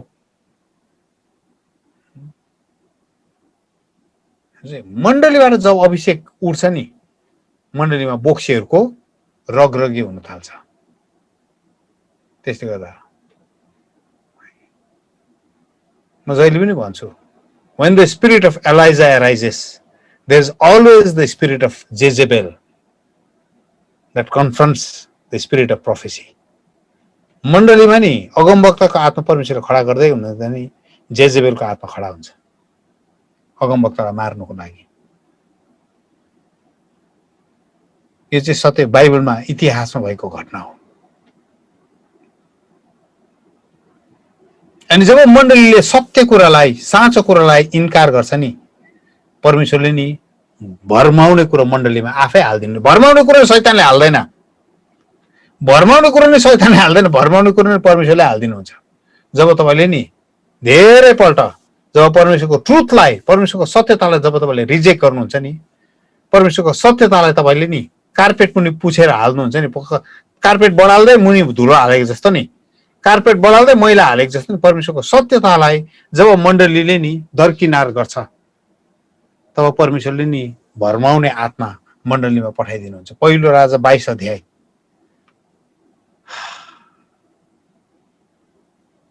हामी त्यो युगमा आजको दिन बाँचिराखेका छौं। सामुएल चाहिँ नि साउलको लागि अगमबानीको आवाज थियो, अगमबानीको आवाज थियो। तर याद छ जब साउलले मान्छेलाई खुसी पार्न खोजे, तब अगमबानीको आवाज सामुएलको जीवनबाट उठेर गयो, साउलको जीवनबाट उठेर गयो। अनि बाइबलले के भन्छ भने नि, पहिलो सामुएल 15:35, सामुएल त्यसपछि कहिले पनि साउललाई भेट्न आएन भनेको छ। जब मण्डलीबाट नि परमेश्वरको आत्माको कुराहरू उठ्न थाल्छ नि, परमेश्वरको आत्माको कुरा मण्डलीमा फेरि कहिले फर्केर आउँदैन। भरमाउने कुरोहरू तपाईँको मण्डलीमा भरिन्छ। I have seen that. प्रार्थना गर्दा नि ढल्ने, प्रार्थना गर्दा लड्ने कुराहरू नि पेन्टिकोस्टल चर्चमा सुरु भएको होइन। प्रार्थना गर्दा नि लड्ने कुराहरू चाहिँ नि मेनलाइन चर्चमा सुरु भएको, मेनलाइन चर्चमा सुरु भएको, ठुलो सिक्किमको ठुलो चर्चमा सुरु भएको, सिङतामको सिक्किमको सिक्किमको सिङताम भन्ने ठाउँ छ, त्यहाँ चाहिँ एउटा टारमा सेवाकाई भएको थियो, युथ सम्मेलन। अनि त्यो युथ त्यति बेलासम्म नि प्रार्थना गर्दाखेरि लड्छ अरे भनेको कसले पनि सुनेको थिएन। नो वान, कहीँ त्यस्तो कुरा पनि थिएन, त्यस्तो कुरा कहीँ पनि थिएन। तर त्यो सम्मेलनमा, युथ सम्मेलन थियो, अनि त्यो सम्मेलनमा सुन्नुहोस् है, इपिसिएसले अर्गनाइज गरेको, हामी नै थियो त्यति बेला युथमा, हामीले अर्गनाइज गरेको। अनि दुईजना स्पिकर आउनु भएको थियो, एकजना पास्टर इनो सिमिक, अर्को चाहिँ पास्टर आउनु भएको थियो पास्टर सुरेन्द्र रङ्गोङ। दुईजना स्पिकरहरू त्यो सम्मेलनमा आउनु भएको थियो स्पिकर बनेर। अनि दुईजना पास्टर बाबुहरूले त्यो सम्मेलनमा वचन बोल्न थाल्नुभयो। यति डरलाग्दो परमेश्वरको अभिषेक आयो। त्यति बेला हामीले वर्शिपको गीतहरू थिएन, त्यति बेला वर्शिपको गीत, प्रशंसाको गीतहरू, विभिन्न प्रकारको गीत थिएन। हामीले जानेको एउटै मात्रै अलिक मजा आउने गीत गाउनु मजा आउने गीत चाहिँ कुन चाहिँ थियो? यीशु ने मुझे जीवन दिया है भन्ने गीत मात्रै थियो। अनि त्यो गीत मात्रै हामीले जान्दथ्यौँ, हामीले त्यही मात्रै गायौँ। यीशु ने मुझे जीवन दिया है, बिहान पनि बेलुका पनि भोलि पनि पर्सिपल्ट पनि निकर्सी पनि यीशु ने मुझे जीवन दिया है। अनि हो त्यो गीत गाउँदै जाँदा नि पछाडिबाट नि मान्छेहरू बुरुङ्गु लड्नु थाल्यो। कहिले देखेको थिएन त्यस्तो घटना। मान्छेहरू नि हातै नराखिकन, प्रार्थनै नगरिकन नि त्यो गीतमा नाच्दै मात्रै गरेको हुन्थ्यो, मान्छेहरू बुरुङ्गु लड्नु थाल्यो। हामी अताल्यौं, तर्स्यौं, के भयो यो के हो। त्यसपछि बोक्दै लग्यो, त्यो लड्नेहरूलाई बोक्दै लग्यो, स्टेजको पछाडि राखेको अझै हामीलाई थाहा छ। स्टेजको पछाडि लगेर राख्यौं, अनि यसो भूत आत्मा पो लाग्छ भन्थ्यो, किनभने त्यो त च्यानघारी थियो। त्यो च्यानघारीमाथि चाहिँ हामीले पण्डालहरू टाँगेर त्यो मैदान बनाएर गरेको। अनि भूत पो लाग्छ भन्थ्यो भनेर हामीले सुन्थ्यौं। यस्तो दामी दामी परमेश्वरको वचनहरू नि उनीहरूले मुखले भन्दै गरेको हुन्थ्यो। परमेश्वरको वचनले उनीहरूको मुखबाट निस्किँदै, दर्शनका कुराहरू मुखबाट निस्किँदै गरेको हुन्थ्यो। ठुलो जागृति परमेश्वरले त्यो युवा सम्मेलनमा पठाउनु भयो। अनि हामीले सोच्यौं, वाह, अब हाम्रो मण्डलीमा कस्तो ठुलो जागृति आउने रहेछ। वाह, हामी त्यो राति यति लामोसम्म हामी नाच्यौं, यसुले मुझे जीवन दिया है। यति डरलाग्दो प्रकारले परमेश्वर अभिषेक खन्याउनु भयो। त्यसको 15 दिन 2 हप्ता बादमा चर्चको कमिटी काउन्सिल बस्यो। चर्चको काउन्सिल बसेर के भन्यो भने नि, हाम्रो चर्चले यो लड्ने, उफ्रिने, जोर जोरले गीत गाउने, दर्शन देख्ने यस्तो कुराहरू विश्वास गर्दैन। यसले गर्दा यस्तो कुराहरू चाहिँ अब मण्डलीमा गर्नु मनाइ छ भनेर मण्डलीले पारित गर्यो। जसै मण्डलीले त्यो कुरा पारित गरे नि, परमेश्वरको आत्माको बहाव पेन्टिकोस्टल चर्चहरूतिर सरेर गयो। म हो गवाई त्यसको। I am a witness. थुप्रो छ त्यो दिनको गवाईहरू, त्यति बेला त्यो घटनालाई देख्ने गवाईहरू। हेर्नुहोस् है, when you reject God's spirit, परमेश्वरको आत्मालाई, मैले भनेको लड्नु नै सबै कुरा भनेको होइन, तर परमेश्वरको ऋतुमा नि लड्ने एउटा सिजन आउँछ, त्यसपछि अर्को सिजन आउँदैछ परमेश्वरको राज्यको कुरा। आज हामी गर्दैनौँ, अब किन मेरो हातमा समय छैन। किङडम एज भित्र मण्डली पस्दैछौँ हामी। चर्च एजको अन्त हुँदैछ, मण्डलीको युग सकिँदैछ, राज्यको युग सुरु हुँदैछ। प्रभु येशू ख्रीष्ट नि चर्च प्रचार गर्न आउनु भएन, प्रभु येशू ख्रीष्ट राज्य प्रचार गर्न आउनु भएको छ। त्यसले गर्दा राज्यको कुरा जब अब अन्तिम दिनहरूमा कुरा हुँदै जान्छ नि, आजको दिनमा भ्याउँदिन तपाईलाई भन्नु, तर म यही कुरा भन्छु, when you reject God's spirit, परमेश्वरको आत्मालाई जब तपाईले इन्कार गर्नुहुन्छ, पवित्र आत्माको कार्यलाई जब तपाईले इन्कार गर्नुहुन्छ, परमेश्वरको मुभलाई जब तपाईको मण्डलीमा तपाईले इन्कार गर्नुहुन्छ नि, परमेश्वरको मण्डली मुभ चाहिँ बिस्तारै तपाईबाट सरेर जान्छ। तपाईलाई थाहा पनि हुँदैन, तर मण्डलीको सेन्सिटिभ संवेदनशील मान्छेहरूलाई चाहिँ थाहा हुन्छ परमेश्वरको आत्माले चाहिँ मण्डली छोडे भनेर। म आज तपाईलाई भन्छु, पवित्र आत्मालाई तपाईको मण्डलीमा बोलाउनुहोस्।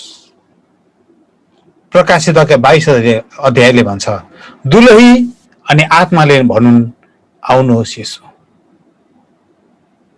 जबसम्म मण्डलीले रुई रुइकन पवित्र आत्मालाई बोलाउँदैन नि, पवित्र आत्मा आउनुहुन्न। येशूलाई जबसम्म तपाईले स्वीकार गर्नुहुन्न नि, स्वागत गर्नुहुन्न नि, येशू प्रभु तपाईको मण्डलीमा आउन सक्नुहुन्न। स्वर्गदूतहरूलाई जबसम्म तपाईले स्वर्गदूतको सेवकालाई एक्नोलेज गर्नुहुन्न नि, स्वर्गदूत तपाईको मण्डलीमा आउन सक्दैन। किनभने नि पवित्र आत्मा, प्रभु येशू ख्रीष्ट, स्वर्गदूतहरू यी सबै भलादमीहरू हुन्। यिनीहरू जबरजस्ती तपाईलाई मन परे पनि नपरे पनि तपाईको दैलो भत्काउँदै ढोका तोड्दै आउनेहरू होइनन्। प्रभु येशू ख्रीष्टले पनि भन्नुभयो, म ढोकामा उभिएर ढकढकाउँछु। उनले ढोका तोड्ने कुरा गर्नु भएन। जबरजस्ती हुँदैन मण्डलीमा, जबरजस्ती यीशु आएर काम गर्नुहुन्न। मण्डलीको अगुवाहरू घोडा टेकेर पश्चाताप गर्नुपर्छ। परमेश्वरको कामको विरुद्धमा बोलेको कुराहरू क्षमा माग्नुपर्छ। मण्डलीको अगुवाहरू रुई रुइकन आँसुले नि कार्पेट भिजाउनु पर्छ। अनि मण्डलीका विश्वासीले हात उचालिकन नि प्रभु येशू ख्रीष्टलाई फेरि मण्डलीमा स्वागत गर्नुपर्छ। अनि चाहिँ मण्डली निको हुन थाल्छ, अनि चाहिँ मण्डली बलियो हुन थाल्छ।